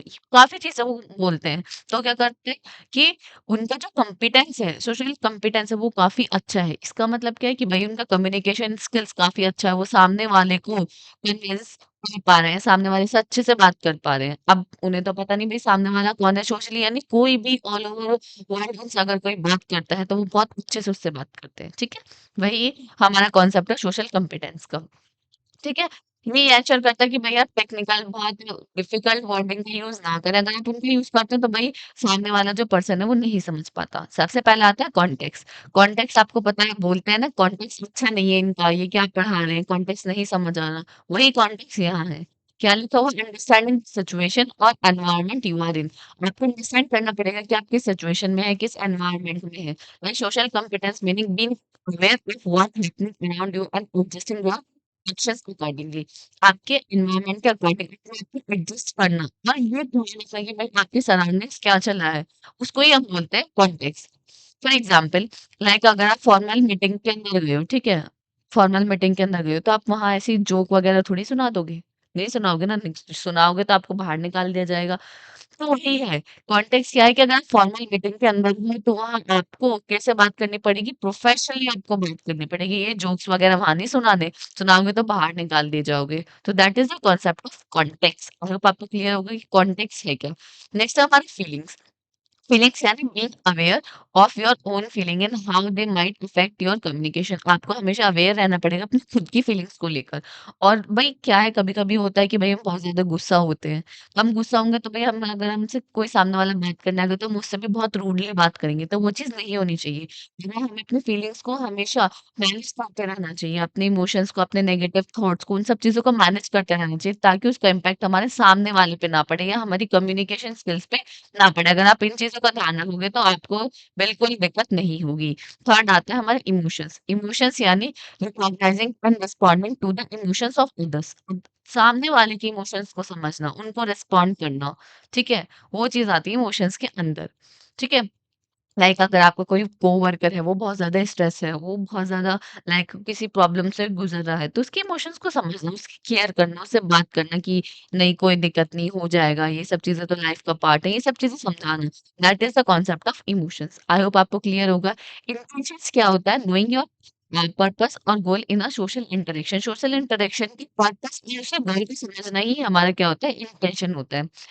It's about being clear on why you are communicating and what you want to achieve. आप किस लिए बात करने कम्युनिकेट कर रहे हो और आपको क्या अचीव करना है। वो यार ये बोलते हैं ना कि भाई आपकी इंटेंशन क्या है आखिर, आप ये काम क्यों कर रहे हो, तो वो चीज़ होती है इंटेंशन की। भाई अगर आप कोई काम कर रहे हो तो उसके पीछे का जो इंटेंट है वो आपको क्लियर होना चाहिए कि भाई ये काम हम इसलिए कर रहे हैं, ये काम मैं इसलिए कर रही हूँ। ठीक है। लास्ट आता है हमारा बिहेवियर। बिहेवियर यानी हाँ, हाउ यू एक्ट और रिस्पॉन्ड इन सोशल सिचुएशन के अंदर आप किस तरीके से रिस्पॉन्ड करते हो, किस तरीके से एक्ट करते हो। लाइक आपके वर्ड्स क्या होते हैं, आपकी बॉडी लैंग्वेज क्या होती है, आपके एक्शंस क्या होते हैं, वो सब आता है हमारा बिहेवियर के अंदर। आई होप आपको क्लियर होगी सोशल कॉम्पिटेंस है क्या। सोशल कॉम्पिटेंस क्या है? कुछ नहीं है, एक ऐसे स्किल्स है जो हमें रिक्वायर्ड होते हैं कि हम लोगों से बहुत इंटरेक्ट कर पाए, कैसे इफेक्टिवली एंड रिस्पेक्टफुली उनसे इंटरेक्ट कर पाए। जैसे मैंने आपको एग्जाम्पल के थ्रू समझाया कि अगर आप कहीं पार्टी में जा रहे हो, तो पार्टी में जब आप जाओगे तो आपको कुछ ऐसे स्किल्स चाहिए कि आप लोगों से वहाँ बात कर पाओ, अच्छे से अपनी इन्फॉर्मेशन को शेयर कर पाओ। तो वो जो स्किल्स आपको रिक्वायर्ड है ना, उसी स्किल वही स्किल्स हमारे क्या होते हैं? सोशल कॉम्पिटेंस होते हैं। ठीक है? आई होप आपको क्लियर होगा कि सोशल कॉम्पिटेंस का कॉन्सेप्ट क्या है। नेक्स्ट आता है व्हाट इज़ थिंकिंग स्किल्स। अब ये थिंकिंग स्किल्स क्या है? थिंकिंग यानी सोचना। स्किल्स जो आपको सोचने के लिए स्किल्स रिक्वायर्ड है that is called thinking skills. Thinking skills हमारे कब आते हैं? फॉर एग्जांपल आप एक प्रॉब्लम में हो, काफ़ी बड़ी प्रॉब्लम में हो, ठीक है? तो आप उसका सॉल्यूशन ढूँढोगे, प्रॉब्लम का सॉल्यूशन आप ढूँढोगे, नहीं ढूँढोगे। अब उस प्रॉब्लम का सॉल्यूशन ऐसा तो है नहीं, आप ऐसे बैठे-बैठे ढूँढ लोगे, तो आपको सोचना पड़ेगा, अरे यार मैं इस प्रॉब्लम से किस तरीके से निकल सकता हूँ? ये क्या रास्ता है? काफ़ी सारे रास्ते होते हैं, मैं कौन-सा रास्ता चूज़ करूँ ताकि मैं बहुत ईज़िली इस प्रॉब्लम से निकल सकूँ? तो वो उस टाइम जो स्किल्स है, जो आप सोच रहे हो, उसी सोचने को उसी प्रॉब्लम सॉल्विंग को हम क्या बोलते हैं कि आपकी थिंकिंग स्किल्स है आपके पास कि हाँ, इस पर्सन के पास इतने स्किल्स हैं कि भाई ये सोच सकता है, किसी प्रॉब्लम को सॉल्व कर सकता है, ठीक है? आई होप आपको क्लियर होगा कि भाई थिंकिंग स्किल्स हमारे क्या होते हैं। वहीं इसके अंदर लिखा हुआ है thinking skills help us understand information, solve problems and make good decision. Thinking skills हमारा हेल्प करते हैं कि हम अंडरस्टैंड कर पाएँ किसी की क्या अंडरस्टैंड कर पाएँ, इन्फॉर्मेशन को अंडरस्टैंड कर पाएँ, किसी भी प्रॉब्लम को सॉल्व कर पाएँ और गुड डिसीज़न ले पाएँ। थिंकिंग स्किल्स अगर आपके अच्छे होंगे, तो आप हमेशा गुड डिसीज़न लोगे, कोई दिक्कत आपको नहीं होगी। ठीक है? Thinking skills help us explain things clearly, organize information, ensure accuracy. Thinking skills help करते हैं कि आप एक्सप्लेन कर पाओ कि अपनी कोई भी आपका टॉपिक है, उसको क्लियरली एक्सप्लेन कर पाओ, अपनी इन्फॉर्मेशन को ऑर्गनाइज कर पाओ। क्योंकि अगर आपके पास थिंकिंग स्किल्स होंगे, तो ही तो आप टाइम टेबल बना पाओगे। ठीक है, टाइम टेबल तो सब बनाते हैं, उनको फ़ॉलो करना, भई उसकी क्या-क्या स्ट्रैटेजीज़ होंगी, वो सब चीज़ें क्या है? वो सब चीज़ें किसके अंदर आती हैं? थिंकिंग स्किल्स के अंदर। आप जितना अच्छा सोचोगे, आप जितना अपना दिमाग को अ, अच्छे से यूज़ करोगे, तो उतने ही आपको अच्छे-अच्छे आइडियाज़ आएँगे और उन्हीं आइडियाज़ आना, उन्हीं को अपने दिमाग में सोचना, उसी को ही हम बोलते हैं, वो क्या है? हमारा थिंकिंग स्किल्स। टाइप क्या है थिंकिंग स्किल्स के? पहला है क्रिटिकल थिंकिंग। क्रिटिकल थिंकिंग यानी जहाँ लॉजिकल थिंकिंग होती है, checking for accuracy and logic. Logical thinking क्या होती है ना, वहाँ हमारी क्रिटिकल थिंकिंग रिक्वायर्ड होती है। फॉर एग्जांपल आपका एक कोड लिखा हुआ है, 150 लाइन्स ऑफ कोड है आपका, अब इसके अंदर नई एक एरर आ गया, उस एरर को फाइंड करने के लिए आप क्या करोगे? वहाँ आपको चाहिए क्रिटिकल थिंकिंग। लॉजिकली आपको सोचना पड़ेगा कि भई यहाँ कहाँ एरर आ सकता है, कहाँ ऐसा फंक्शन है या कौन-सी ऐसी लाइन ऑफ कोड है जहाँ एरर आ सकता है। तो वो सोचना, उसी को हम बोलते हैं क्रिटिकल थिंकिंग। ठीक है? आई होप आपको क्लियर हो गई भई क्रिटिकल थिंकिंग हमारी क्या होती है एंड थिंकिंग स्किल्स हमारा क्या होते हैं।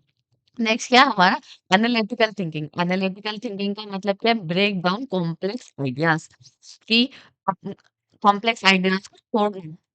इसी को हम बोलते हैं एनालिटिकल थिंकिंग। इसका मतलब क्या है? It helps in understanding complicated technical topics and explaining them step by step. अब कोई बहुत कॉम्प्लिकेटेड टॉपिक है, अब आप उसको क्या करो, टॉपिक को ब्रेक कर दो कि भई पहले हम इतना पढ़ेंगे इंट्रोडक्शन पार्ट, देन हम एडवांटेजेस पढ़ेंगे, देन हम डिसएडवांटेजेस पढ़ेंगे। तो आपने क्या कर लिया, उसको कॉम्प्लेक्स आइडियाज़ को ब्रेक डाउन कर लिया, छोटे-छोटे पार्ट में डिवाइड कर लिया। देन आप उसको पढ़ रहे हो, देन आप उसको समझ रहे हो, देन आप उसको एक्सप्लेन कर रहे हो। तो वो उस टाइम जो आपको थिंकिंग चाहिए, वो कौन-सी थिंकिंग होगी?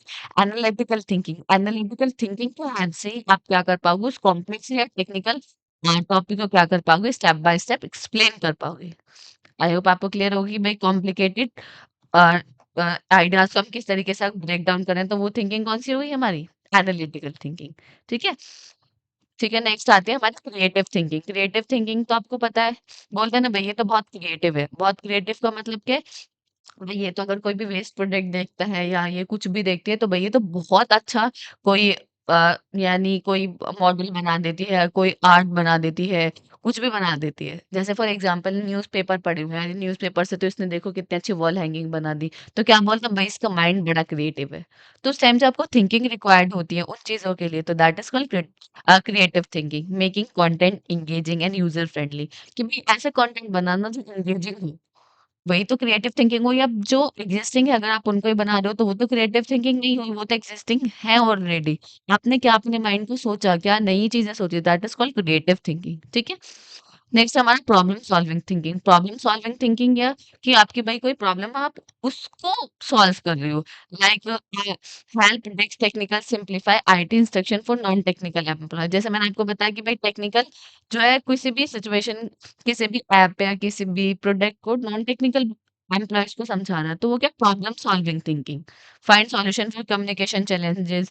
ये प्रॉब्लम सॉल्विंग हमारी कब आती है कि भाई मेरी लैंग्वेज अलग है, आप लोगों की लैंग्वेज अलग है, आप इंग्लिश में बात करते हो, मेरे को हिंदी में बात करना होता है, तो वहाँ क्या प्रॉब्लम आ गई है, तो वहाँ क्या मुझे कम्युनिकेशन चैलेंज आ गए, भाई वो मेरी बात नहीं समझ पा रहे, मैं उनकी बात नहीं समझ पा रही हूँ, तो उस प्रॉब्लम को किस तरीके से मुझे रिजॉल्व करना है, तो उस टाइम मुझे कौन से किस तरीके से सोचना पड़ेगा। तो जिस तरीके से मैं सोचूंगी उस थिंकिंग को हम क्या बोलेंगे, प्रॉब्लम सॉल्विंग थिंकिंग, कि भाई हम किसी प्रॉब्लम को सॉल्व कर रहे हैं, वो कोई भी हो सकता है, जैसे मैंने अभी आपको बताया कम्युनिकेशन बैरियर हो सकता है या एक्स वाई जेड, मतलब कोई भी प्रॉब्लम हो सकती है। फिफ्थ आता है हमारा लॉजिकल थिंकिंग। लॉजिकल थिंकिंग क्या होती है, हमारी organise information in a structure way. इसमें हम क्या करते हैं, जो भी हमारी इन्फॉर्मेशन होती है उसको स्ट्रक्चर वे में ऑर्गेनाइज करते हैं। जैसे क्या समझ सकते हैं, it ensure that instruction and explanation follow a proper sequence. अब ऐसी है for example logical thinking required होती है। मैंने यूनिट 1 से यूनिट 5 तक सोचा कि भाई मैं एक ही यूनिट में करा देती हूँ। तो मैंने क्या सोचा कि एक स्ट्रक्चर वे में करेंगे, पहले यूनिट 1 कराना है, देन यूनिट 2 कराना है, देन यूनिट 3 कराना है, फिर 4 करना है। और उनमें सब मुझे इम्पोर्टेंट टॉपिक लेने हैं। तो ये मैंने कहा, ये जो मैंने सब सोचा ये क्या है, मेरी लॉजिकल थिंकिंग। क्यों ये लॉजिकल थिंकिंग क्या है, क्योंकि मैंने एक स्ट्रक्चर बनाया है, अपनी इन्फॉर्मेशन का एक फ्लो बनाया कि मेरी इन्फॉर्मेशन जो है इस तरीके से फ्लो करेगी, स्टेप बाय स्टेप इस तरीके से एग्जीक्यूट होगी। तो ये क्या है, हमारी लॉजिकल थिंकिंग। आई होप आपको क्लियर हो गया कि भाई ये थिंकिंग स्किल्स क्या होते हैं और हमारी टाइप ऑफ थिंकिंग स्किल्स क्या होते हैं, ठीक है। नेक्स्ट आता है हमारा topic emotional intelligence. Emotional intelligence का मतलब क्या होता है कि अगर कोई पर्सन प्रॉब्लम में है, अगर उसे किलाई किसी ने डांट दिया है तो वो एकदम रोने लग जाता है, तो क्या बोलता है, यार तू तो इमोशनली इंटेलिजेंट नहीं है, क्या बात बात पर रोने लग जाते हो। तो ये सब चीजें किससे कनेक्टेड होती है, हमारी इमोशनल इमोशन से। एक हमारी इमोशनल इंटेलिजेंस ही होती है जो बताती है कि हमारे इमोशंस, लाइक इमोशंस तो सबके अंदर होते हैं, बट उसको कितना कंट्रोल करते हो आप, कितना मैनेज करते हो, that is the concept of emotional intelligence. Emotional intelligence is the ability to understand, manage and express emotion in a positive way. Emotional intelligence एक ऐसा वे है जिसकी हेल्प से आप अपने इमोशंस को मैनेज करते हो और अपने एक्सप्रेस करते हो अपने इमोशंस को एक पॉजिटिव वे में। अब आपको लाइक प्रॉब्लम, आपको किसी ने बोल दिया है, "अरे यार तूने क्या कितना गंदा प्रोजेक्ट बनाया है ये", आपको बहुत ज़्यादा बुरा लग रहा है, बट आप अपने इमोशंस को कंट्रोल कर रहे हो, रो नहीं रहे हो, आप परेशान नहीं हो रहे हो, आप अपने आप को ब्लेम नहीं कर रहे हो। आप सोचो कि नहीं मैं इसको और अच्छी तरीके से करूँगी। तो ये क्या है, पॉजिटिव वे में आप अपने इमोशंस को लेके जा रहे हो और अपने इमोशन को कंट्रोल कर रहे हो कि वो सब चीज़ें आपके अंदर ना आए। आप सामने वाले को ये सब चीज़ें ना बोलो। तो that is the concept of emotional intelligence कि भई पर्सन जो है इमोशनली बहुत ज़्यादा इंटेलिजेंट है, इसको कोई दिक्कत नहीं है। It also help us recognize and respond to other people emotions, ठीक है? एग्ज़ाम्पल क्या है कि अगर एक वर्कर है, वो बहुत ज़्यादा अपसेट हो गया, उसने कुछ मिस्टेक कर दी है। तो इंस्टेड ब्लेमिंग देम, आपको उसको ब्लेम करने के बजाय आपको क्या करना चाहिए, उस प्रॉब्लम को या जो वो इश्यू है उसको फिक्स करना चाहिए, ठीक है? ये सब चीज़ें होती है इमोशनल इंटेलिजेंस की। अगर भी कोई प्रॉब्लम आ गई तो ऐसा नहीं कि भई मैं बोलूँगी नहीं, नहीं मुझसे नहीं हो रहा। आपको वो चीज़ सोचनी है, उसका सॉल्यूशन सोचना है, ना कि इमोशनली आप परेशान हो जाना। अगर इमोशनली परेशान हो जाते हो तो नहीं होता। अब होता है कभी-कभी आप टेस्ट में बहुत ज़्यादा अच्छी प्रिपरेशन करते हो बट मार्क्स नहीं आ पाते। आप जीके में लिखते अच्छा बहुत आते हो बट मार्क्स नहीं आते। तो क्या आपका कॉन्फिडेंस डाउन हो जाता है? आप इमोशनली बहुत ज़्यादा सोचने लग जाते हो, "अरे यार! मैंने ऐसे क्या मिस्टेक कर दी?" जो ये सब चीज़ें आपको नहीं सोचनी, आपको इमोशनली इंटेलिजेंट बनना है। अगर आप ये सब चीज़ें सोच रहे हो तो इसका मतलब आप इमोशनली इंटेलिजेंट नहीं हो, ठीक है? आई होप आपको क्लियर होगी भई इमोशनल इंटेलिजेंस का कॉन्सेप्ट हमारा है क्या? अब 5 पार्ट होते हैं हमारे इमोशनल इंटेलिजेंस के। पहला पार्ट क्या होता है? Self awareness. सेल्फ अवेयरनेस यानी नोइंग योर ओन इमोशंस। आपको अपने इमोशंस के बारे में पता होना चाहिए। Understand how you feel and why. आप किस टाइम क्या फील कर रहे हो और क्यों फील कर रहे हो? वो चीज़ आपको पता होना चाहिए। अगर आप स्ट्रेस फील कर रहे हो तो क्यों फील कर रहे हो? भई क्या हो गया? क्यों स्ट्रेस आ रहा है? अगर मुझे रोना आ रहा है तो भई क्यों रोना आ रहा है? वो सब चीज़ आपको पता होनी चाहिए। आपको सेल्फ अवेयरनेस आपके अंदर होनी चाहिए। अगर आपके अंदर सेल्फ अवेयरनेस है तो आप ये समझ लें इमोशनल इंटेलिजेंस के लिए आप एक कदम आगे बढ़ चुके हो, ठीक है? नेक्स्ट है सेल्फ रेगुलेशन। सेल्फ रेगुलेशन यानी कंट्रोलिंग इमोशंस। आपको गुस्सा आ रहा है, बट आप गुस्सा नहीं कर रहे हो, तो that is called emotional intelligence. भाई ये पर्सन जो है मतलब ठीक-ठाक रहता है, गुस्सा आता है, गुस्सा नहीं करता। ठीक है, समझ रहे हो आप? कि भाई इसे रोना आता है, रोता नहीं है। ये क्या मतलब बहुत ज़्यादा वो करना चाहता है, डाँटना चाहता है बट डाँटता नहीं है। इसका मतलब सेल्फ रेगुलेटेड है, सेल्फ रेगुलेशन उसके अंदर काफ़ी अच्छा है। कोई नेगेटिव इफ़ेक्ट नहीं डालता, अपने इमोशन को हमेशा मैनेज करके चलता है। ठीक है? आई होप आपको क्लियर होगा कि सेल्फ रेगुलेशन का मीनिंग हमारा है क्या? कि सेल्फ रेगुलेशन का मतलब क्या होता है? ठीक है? नेक्स्ट है हमारा मोटिवेशंस, ठीक है? अब मोटिवेशन का मतलब क्या होता है कि भाई आप अपने आप को हमेशा पॉजिटिव रखो, ठीक है? चैलेंजेस आए तो ऐसा नहीं कि आप डिमोटिवेट हो जाओ, चैलेंजेस को फेस करो। सोचो कि ये चैलेंज किस तरीके से हम इसको रिज़ॉल्व कर सकते हैं, ठीक है? लाइक आप समझ सकते हो कि एक software developer keep working on a difficult coding issue without giving up. Motivation क्या होता है कि भाई एक डेवलपर को हमने दे दिया है कि आपको ये प्रोजेक्ट बनाना है। बहुत डिफिकल्ट कोडिंग करनी है उसके अंदर उसको बट वो जब भी करे जा रहा है, एरर आ रहा है फिर भी उनको रिज़ॉल्व कर रहा है, करे जा रहा है।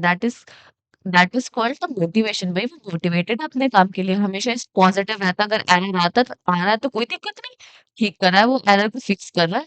तो वो चीज़ आपको क्या है, अगर मोटिवेशन आपके अंदर होगा तो इसका मतलब आप इमोशनल इंटेलिजेंस होंगे ही होंगे। ठीक है, आप समझ पा रहे हो?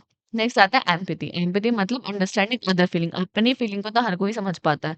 अब आप सामने वाले की फीलिंग को कितना समझ रहे हो that is called the empathy.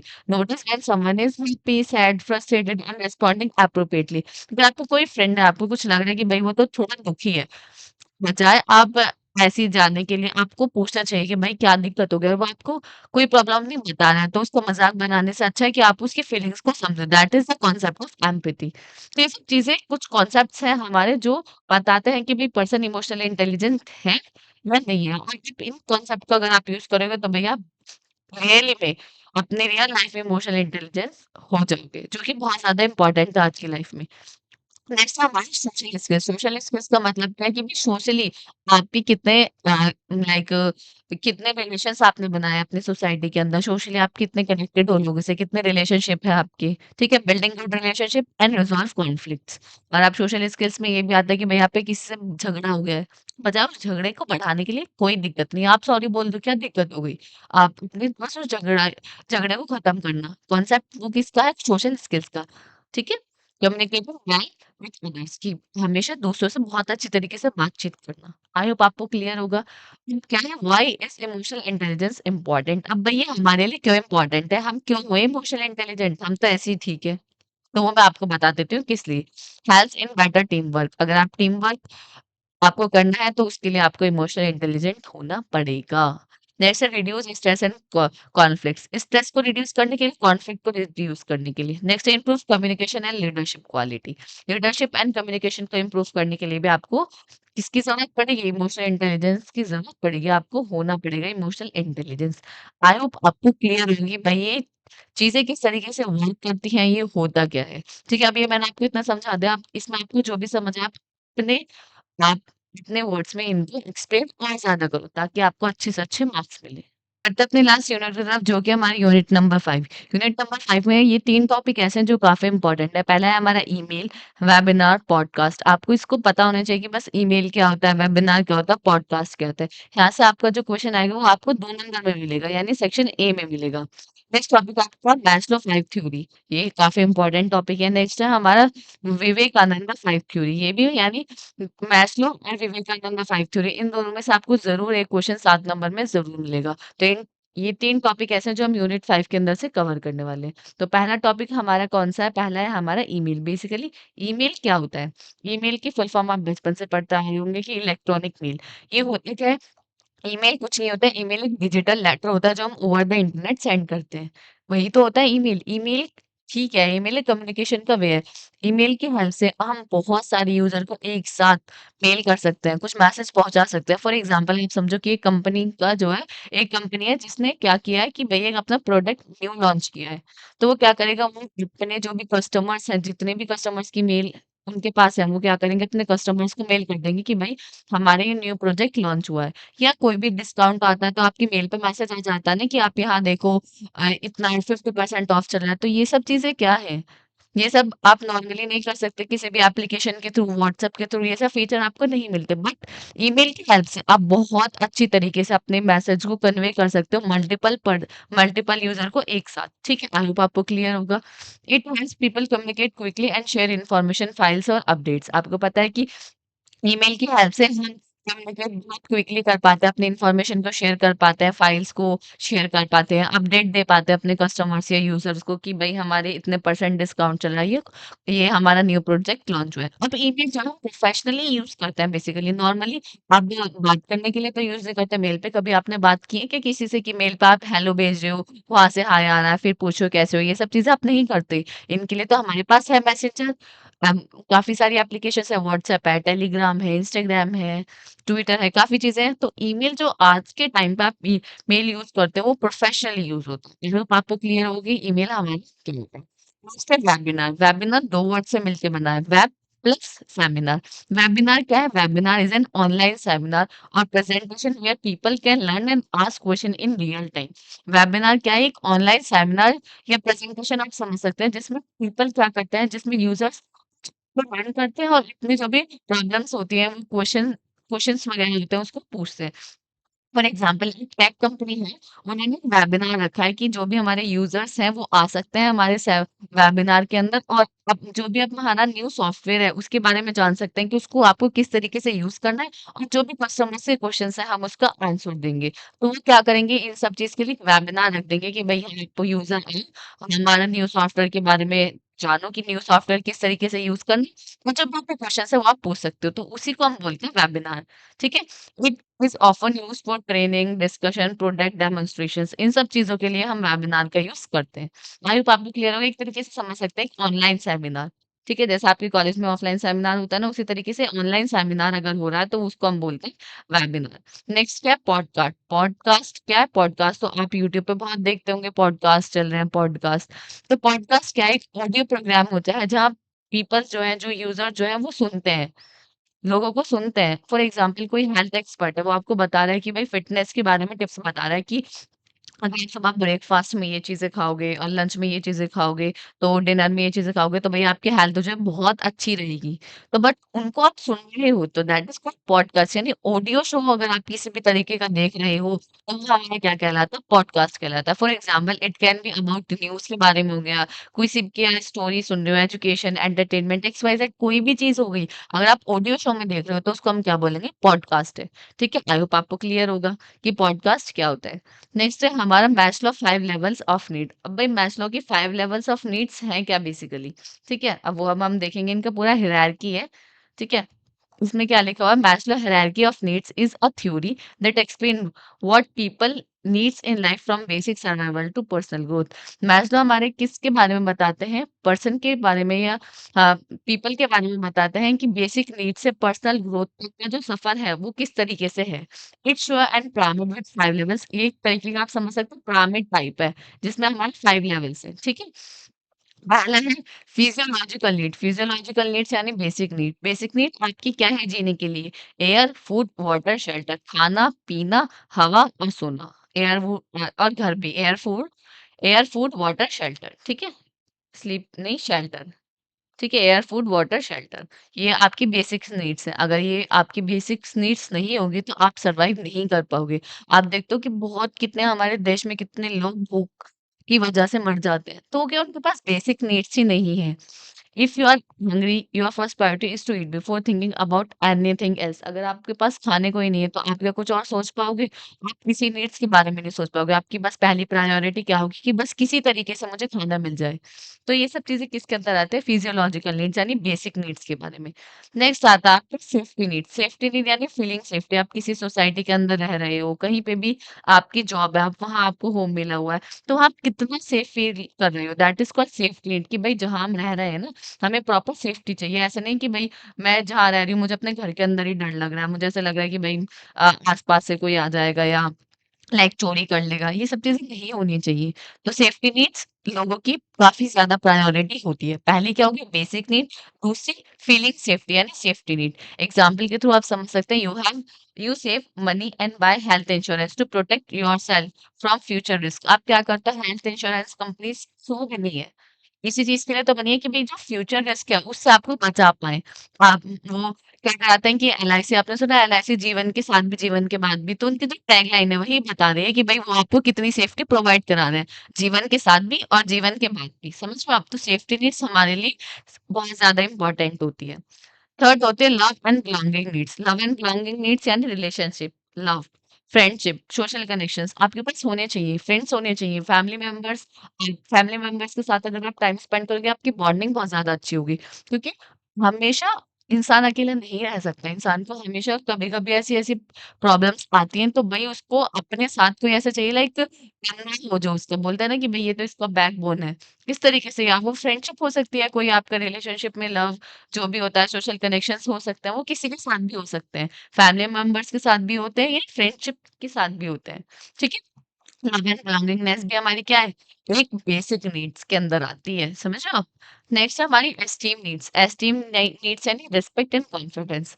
भैया हर किसी को चाहिए कि मेरी इज्जत हो, मेरी सोसाइटी में अच्छी खासी इज्जत हो, रिस्पेक्ट दे मुझे लोग। तो वो भी हमारी एक तरीके से नीड है। सेल्फ एस्टीम नीड्स के अंदर यही आता है कि respect and confidence. This level is about self respect and gaining respect from others. हम क्या चाहते हैं कि भाई जो हमारी सोसाइटी के लोग हैं हमें अच्छा खासा रिस्पेक्ट दें, हमसे बहुत अच्छे से बात करें। ये चीज़ तो हम चाहते हैं। तो वो चीज़ उसके लिए हम क्या करते हैं, हम चाहते हैं कि वर्क हार्ड करें, हम हमें सक्सेस मिले ताकि लोग हमें जानें, ताकि लोग हमें बोलें कि भाई ये कितना अच्छा है, इसने अपने मम्मी-पापा का नाम रोशन किया। हम ये सब चीज़ें रिस्पेक्ट चाहते हैं, तो वो भी एक तरीके से हमारी नीड है। मैस्लो ने ये बताया कि ये भी आपकी एक बहुत बेसिक नीड्स के अंदर आती है, ठीक है? जिसको हम बोलते हैं एस्टीम नीड्स। फिफ्थ है हमारा सेल्फ एक्चुअलाइज़ेशन। सेल्फ एक्चुअलाइज़ेशन यानी बिकमिंग योर बेस्ट सेल्फ। अपने आप को अपना बेस्ट वर्ज़न आप अपना बनाओ। ज़रूरी नहीं है कि आप अगर ये हो तो आप इससे अच्छे नहीं हो सकते। पर्सनल ग्रोथ पे आप अपना फ़ोकस करो। अपने आप को क्रिएटिव बनाओ, वर्क हार्ड करो, बुक को पढ़ो, नए-नए आपको पता है जो भी आपके अंदर पैशन है उसको जानो, उसके ऊपर वर्क करो। That is called the concept of self actualisation. I hope आपको क्लियर होगा कि भाई मैस्लो की 5 level of hierarchy of needs वो क्या थी। पहली कौन-सी थी? फिजियोलॉजिकल नीड जो कि air, food, water, shelter, sleep लिखा हुआ है, स्लीप नहीं shelter. Air, food, water, shelter, ठीक है? पहली, सेकंड है सेफ्टी नीड जिसमें जॉब, हेल्थ और सिक्योरिटी हमें चाहिए भई। थर्ड क्या है? लव एंड बिलॉन्गिंग, फ्रेंड्स चाहिए हमें, फैमिली चाहिए, कैसे रिलेशनशिप चाहिए जिससे हम कंफर्ट जोन में रहें।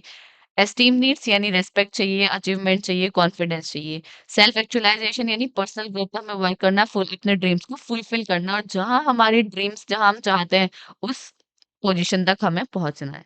आई होप आपको क्लियर होगा, ये एक समरी टाइप हो गया। अगर आप इसको भी याद कर लोगे ना तो आप इसके अंदर काफी अच्छे से लिख सकते हो, ठीक है? नेक्स्ट है हमारा Swami Vivekananda 5 theory of personality development. अब स्वामी विवेकानंद की 5 थ्योरी थी किसके ऊपर? पर्सनैलिटी डेवलपमेंट के ऊपर। पहले इसके अंदर क्या था? Self confidence. सेल्फ कॉन्फिडेंस यानी बिलीव इन योरसेल्फ। सुना होगा believe in yourself, success in your foot, ये थॉट्स वगैरह होते हैं। तो ये चीज़ें क्या होती है? सेल्फ कॉन्फिडेंस का मतलब क्या होता है? फॉर एग्जाम्पल आपका टीसी के एग्जाम में आप सोच रहे हो कि अ, अरे यार मुझसे नहीं हो पाएगा, मैंने तो कुछ पढ़ा भी नहीं है, अभी पढ़ूंगा पता नहीं हो पाएगा नहीं आप अपने सेल्फ डाउट करो, आपको कॉन्फिडेंस नहीं नहीं कि नहीं मैं कर पाऊंगा। सेल्फ कॉन्फिडेंस क्या कहता है? अरे यार मैंने अब भी पढ़ा, कोई नहीं, मैं कंप्लीट करूंगा वीडियो को, फिर नोट्स पढ़ूंगा तो मेरा हो जाएगा, मैं कर लूंगा। तो इससे क्या होगा कि अगर कोई क्वेश्चन हार्ड भी आ गया है तो भी आप कर पाओगे, क्योंकि आपके अंदर क्या कॉन्फिडेंस है। बट अगर आप डिमोटिवेट हो, आपको अपने ऊपर कॉन्फिडेंस नहीं है, तो आप आई हुई चीज को भी गलत कर सकते हो। तो सबसे पहले क्या था? पर्सनैलिटी डेवलपमेंट की थ्योरी सेल्फ कॉन्फिडेंस, इसके अंदर यही लिखा हुआ है, trusting your abilities and believing that you can achieve your dreams. आपको सबसे पहले अपने ऊपर ही विश्वास होना चाहिए कि भाई ये चीज मैं कर सकता हूँ, ये चीज मैं कर सकती हूँ। ठीक है। Swami Vivekananda believe that self confidence is the first step of success. Swami Vivekananda का कहना ये था, वो इस चीज पे बिलीव कर देते कि सेल्फ कॉन्फिडेंस आपका पहला स्टेप है सक्सेस के लिए। अगर आप अपने ऊपर डाउट करना बंद करोगे, अपने ऊपर कॉन्फिडेंस रखोगे, तो वही आपका पहला स्टेप है सक्सेस की तरफ। ठीक है। आई होप आपको क्लियर होगा कि भाई सेल्फ कॉन्फिडेंस हमारा क्या है। अब इसको आप कंप्लीट पढ़ लेना नोट्स में। ठीक है। अब यहाँ हम इतना नहीं करेंगे कि मैं आपको एक एक चीज बताऊं, बट मैं आपको इनका प्रॉपर मीनिंग बता दूंगी। ठीक है। नेक्स्ट है सेल्फ रिलायंस। सेल्फ रिलायंस यानी डिपेंडिंग ऑन योर सेल्फ, इंडिपेंड होना, किसी के ऊपर डिपेंड नहीं करना। Being independent and taking responsibilities for your life, अपनी लाइफ की रिस्पॉन्सिबिलिटीज खुद लेना। इंडिपेंड होना ये नहीं कि किसी पे डिपेंडेंट है कि भाई नहीं हमें तो यहीं से पैसे आएँगे, हम तो यही करेंगे या हमारा तो खर्चा यही उठाते रहेंगे, ये चीज़ें नहीं होनी चाहिए। आपको अपनी रिस्पॉन्सिबिलिटीज़ अब खुद लेनी चाहिए। Swami Vivekananda talk that relying on yourself build strength and practice. Swami Vivekananda इस बात को ये कहते थे कि अगर जब आप अपनी रिस्पॉन्सिबिलिटीज़ खुद अपनी लाइफ की खुद सँभालोगे ना, तो आपके अंदर स्ट्रेंथ आएगी। अपने ऊपर आप बहुत ज़्यादा प्राउड फ़ील करोगे। वो चीज़ें आपकी बिल्डअप होंगी, किससे? जब खुद डिपेंडेंट नहीं होंगे किसी पे। अपने ऊपर ही डिपेंडेंट रहना चाहिए हमेशा। आपको पता है कभी भी प्रॉब्लम आती है, अगर हम किसी पे डिपेंडेंट होते हैं, अगर उसने आपका साथ उस टाइम नहीं दिया तो क्या होगा? कितनी दुःख दुःख होता है, कितना बुरा लगता है, तो वो चीज़ें नहीं होनी चाहिए। आपको हमेशा अपने ऊपर डिपेंड रहना चाहिए, ना कि किसी के ऊपर। थर्ड क्या है? सेल्फ डिसिप्लिन यानी कंट्रोल ओवर योरसेल्फ। अपने आप को कंट्रोल करना। टाइम टेबल तो बना लिया, बहुत बना लिया, बट फॉलो नहीं करते। इसका मतलब क्या है कि डिसिप्लिन नहीं है अपनी लाइफ में हमारे अपने ऊपर ही। तो डिसिप्लिन बहुत ज्यादा इंपॉर्टेंट है। इसमें क्या लिखा है? Having the ability to control your thoughts actions and habits. इसके अंदर क्या आता है कि ये एक ऐसी एबिलिटी है जिसके अंदर आप अपने थॉट्स एक्शंस और हैबिट्स को क्या करते हो? कंट्रोल करते हो। Swami Vivekananda believe that discipline is the key to achieving greatness. Swami Vivekananda आनंद इसी से बिलीव करते थे कि डिसिप्लिन एक ऐसी की है जिसके हेल्प से आप अपने गोल्स को, आप अपने लाइक लाइफ को बहुत अच्छा बना सकते हो, अपने गोल्स को अचीव कर सकते हो। वो ये कहते थे कि भाई सेल्फ डिसिप्लिन इंसान को होना चाहिए, अपने डेली रूटीन को फॉलो करना चाहिए, एक्सरसाइज करनी चाहिए, डिस्ट्रैक्शन को अवॉइड करना चाहिए, सोशल मीडिया को इतना नहीं चलाना चाहिए। हर चीज़ को अपने गोल के लिए स्टेप बाय स्टेप आपको चलना चाहिए। उसके लिए सेल्फ डिसिप्लिन होना बहुत ज़्यादा ज़रूरी है। ठीक है? ये थी हमारी थर्ड। फोर्थ क्या है? हमारी सेल्फ नॉलेज। सेल्फ नॉलेज यानी अंडरस्टैंडिंग योरसेल्फ। अंडरस्टैंडिंग योरसेल्फ यानी knowing your strength, weaknesses and purpose of life. आपको अपनी स्ट्रेंथ और वीकनेस ही नहीं पता तो आप क्या ही कर पाओगे? आपको अपनी स्ट्रेंथ और वीकनेस जाननी चाहिए ताकि आप अपनी लाइफ का पर्पस जान पाओ कि आपकी लाइफ का पर्पस है क्या? Swami Vivekananda emphasized that self awareness is the foundation of growth। उनका क्या कहना था कि सेल्फ अवेयरनेस फाउंडेशन है ग्रोथ की, जैसे उन्होंने कहा था। तो उसी के अंदर हमारा सेल्फ नॉलेज आता है कि सेल्फ नॉलेज अपनी स्ट्रेंथ और वीकनेसेस को इंसान को जानना चाहिए ताकि वो उनके ऊपर वर्क करे, अपनी लाइफ को बेहतर बनाए, अपने गोल्स को अचीव कर पाए। आई होप आपको क्लियर होगा कि सेल्फ नॉलेज का मतलब है क्या। नेक्स्ट है सेल्फ सेक्रीफाइस। सेल्फ सेक्रीफाइस यानी पुटिंग अदर्स बिफोर योरसेल्फ। कोई प्रॉब्लम में है, तो आप बोलते हैं ना कि तुम मेरी जगह आके देखो, जब तुम्हें पता चलेगा। That is called self sacrifice कि आप दूसरों को अपनी जगह रखकर देख रहे हो, उनकी प्रॉब्लम को अंडरस्टैंड कर रहे हो, उनके लिए हेल्प कर रहे हो, कुछ चीज़ें सैक्रिफाइस कर रहे हो उनके लिए। That is called self sacrifice. ठीक है? अब इसके अंदर है क्या? Being willing to give up your own comfort or desire for the benefits of others. Swami Vivekananda believed that true happiness comes from the serving others. Swami Vivekananda ये कहते थे कि भी हैप्पीनेस, जो ट्रू हैप्पीनेस है ना, वो आपको जब आएगी जब आप लोगों की हेल्प करोगे। अपनी तो करता है हर कोई, बट आप लोगों के लिए कुछ करोगे ना, तो जो आपको हैप्पीनेस आएगी वो ट्रू हैप्पीनेस है। वही ट्रू हैप्पीनेस हमारी किसके अंदर आती है? सेल्फ सेक्रीफाइस के अंदर आती है। आई होप आपको क्लियर होगा कि भाई 5 जो थ्योरीज़ थी पर्सनैलिटी डेवलपमेंट की स्वामी विवेकानंद की, वो कौन-कौन सी थी? अब हम ये देख लेते हैं कि ये जो 5 थ्योरीज़ है, ये आपस में एक साथ किस तरीके से वर्क करती है। आप एक रियल लाइफ एग्जाम्पल के थ्रू समझो कि सिचुएशन क्या है कि आप किसी कॉम्पिटिटिव एग्जाम की प्रिपरेशन कर रहे हो। तो पहला आपके क्या होता है? Self confidence. आपको अपने ऊपर कॉन्फिडेंस होना चाहिए कि भाई ये मैं एग्जाम क्लियर कर लूंगा। ठीक है। नेक्स्ट अप आपका सेल्फ रिलायंस यानी कि जो भी आपकी प्रिपरेशन है उसकी रेस्पॉन्सिबिलिटीज आप दूसरे के बजाय अपने ऊपर लो। आप ये करो कि मैं अपनी प्रिपरेशन खुद से करूंगा, मोटिवेट मैं खुद रहूंगा, किसी पे डिपेंडेंट नहीं रहूंगा। नेक्स्ट आपका सेल्फ डिसिप्लिन यानी अपने स्ट्रिक्ट स्टडी स्केड्यूल बनाऊंगा, डिस्ट्रैक्शन को बिल्कुल अवॉइड करूंगा। ये सब चीज आती है सेल्फ डिसिप्लिन के अंदर। सेल्फ नॉलेज यानी अपनी स्ट्रेंथ और वीकनेसेस को फाइंड करना। अकॉर्डिंग गोल गोल क्या करने अगर आपको लगता है कि मेरा मैथ्स गुड है तो आप मैथ्स के अंदर ज़्यादा टाइम दो, उसको और ज़्यादा अच्छा बनाओ। और जो आपकी वीकनेसेस है उनको इम्प्रूव करने की कोशिश करो कि भाई ये जो मेरी वीकनेसेस है इनको मैं किस तरीके से ओवरकम कर सकता हूँ ताकि मैं अच्छा स्कोर कर पाऊँ। ठीक है। नेक्स्ट आता है आपका सेल्फ सेक्रीफाइस यानी अपने सेक्रीफाइस करना है। इसके गोल के अकॉर्डिंग आप सेक्रीफाइस कर रहे हो, टीवी देखना बंद कर रहे हो, कहीं बाहर जाना बंद कर रहे हो, फ्रेंड से मिलना बंद कर रहे हो, तो that is called the concept of self sacrifice. I hope आपको क्लियर होगा कि जो ये हमारी 5 थ्योरीज ऑफ पर्सनालिटी डेवलपमेंट थी ये क्या थी। यहाँ हमने यूनिट 1 से यूनिट 5 तक कंप्लीट देखा, हर यूनिट के सारे इंपॉर्टेंट टॉपिक्स को कवर किया। आई होप आपको क्लियर होगा। अगर आपको कोई भी डाउट आप कमेंट सेक्शन में बता सकते हैं। अगर आपको हमारे नोट्स चाहिए तो डिस्क्रिप्शन में आपको लिंक मिलेगा, वहां से आप जाके हमारे नोट्स को डाउनलोड कर सकते हैं। मिलते हैं किसी अगली वीडियो में। Thank you for watching this video.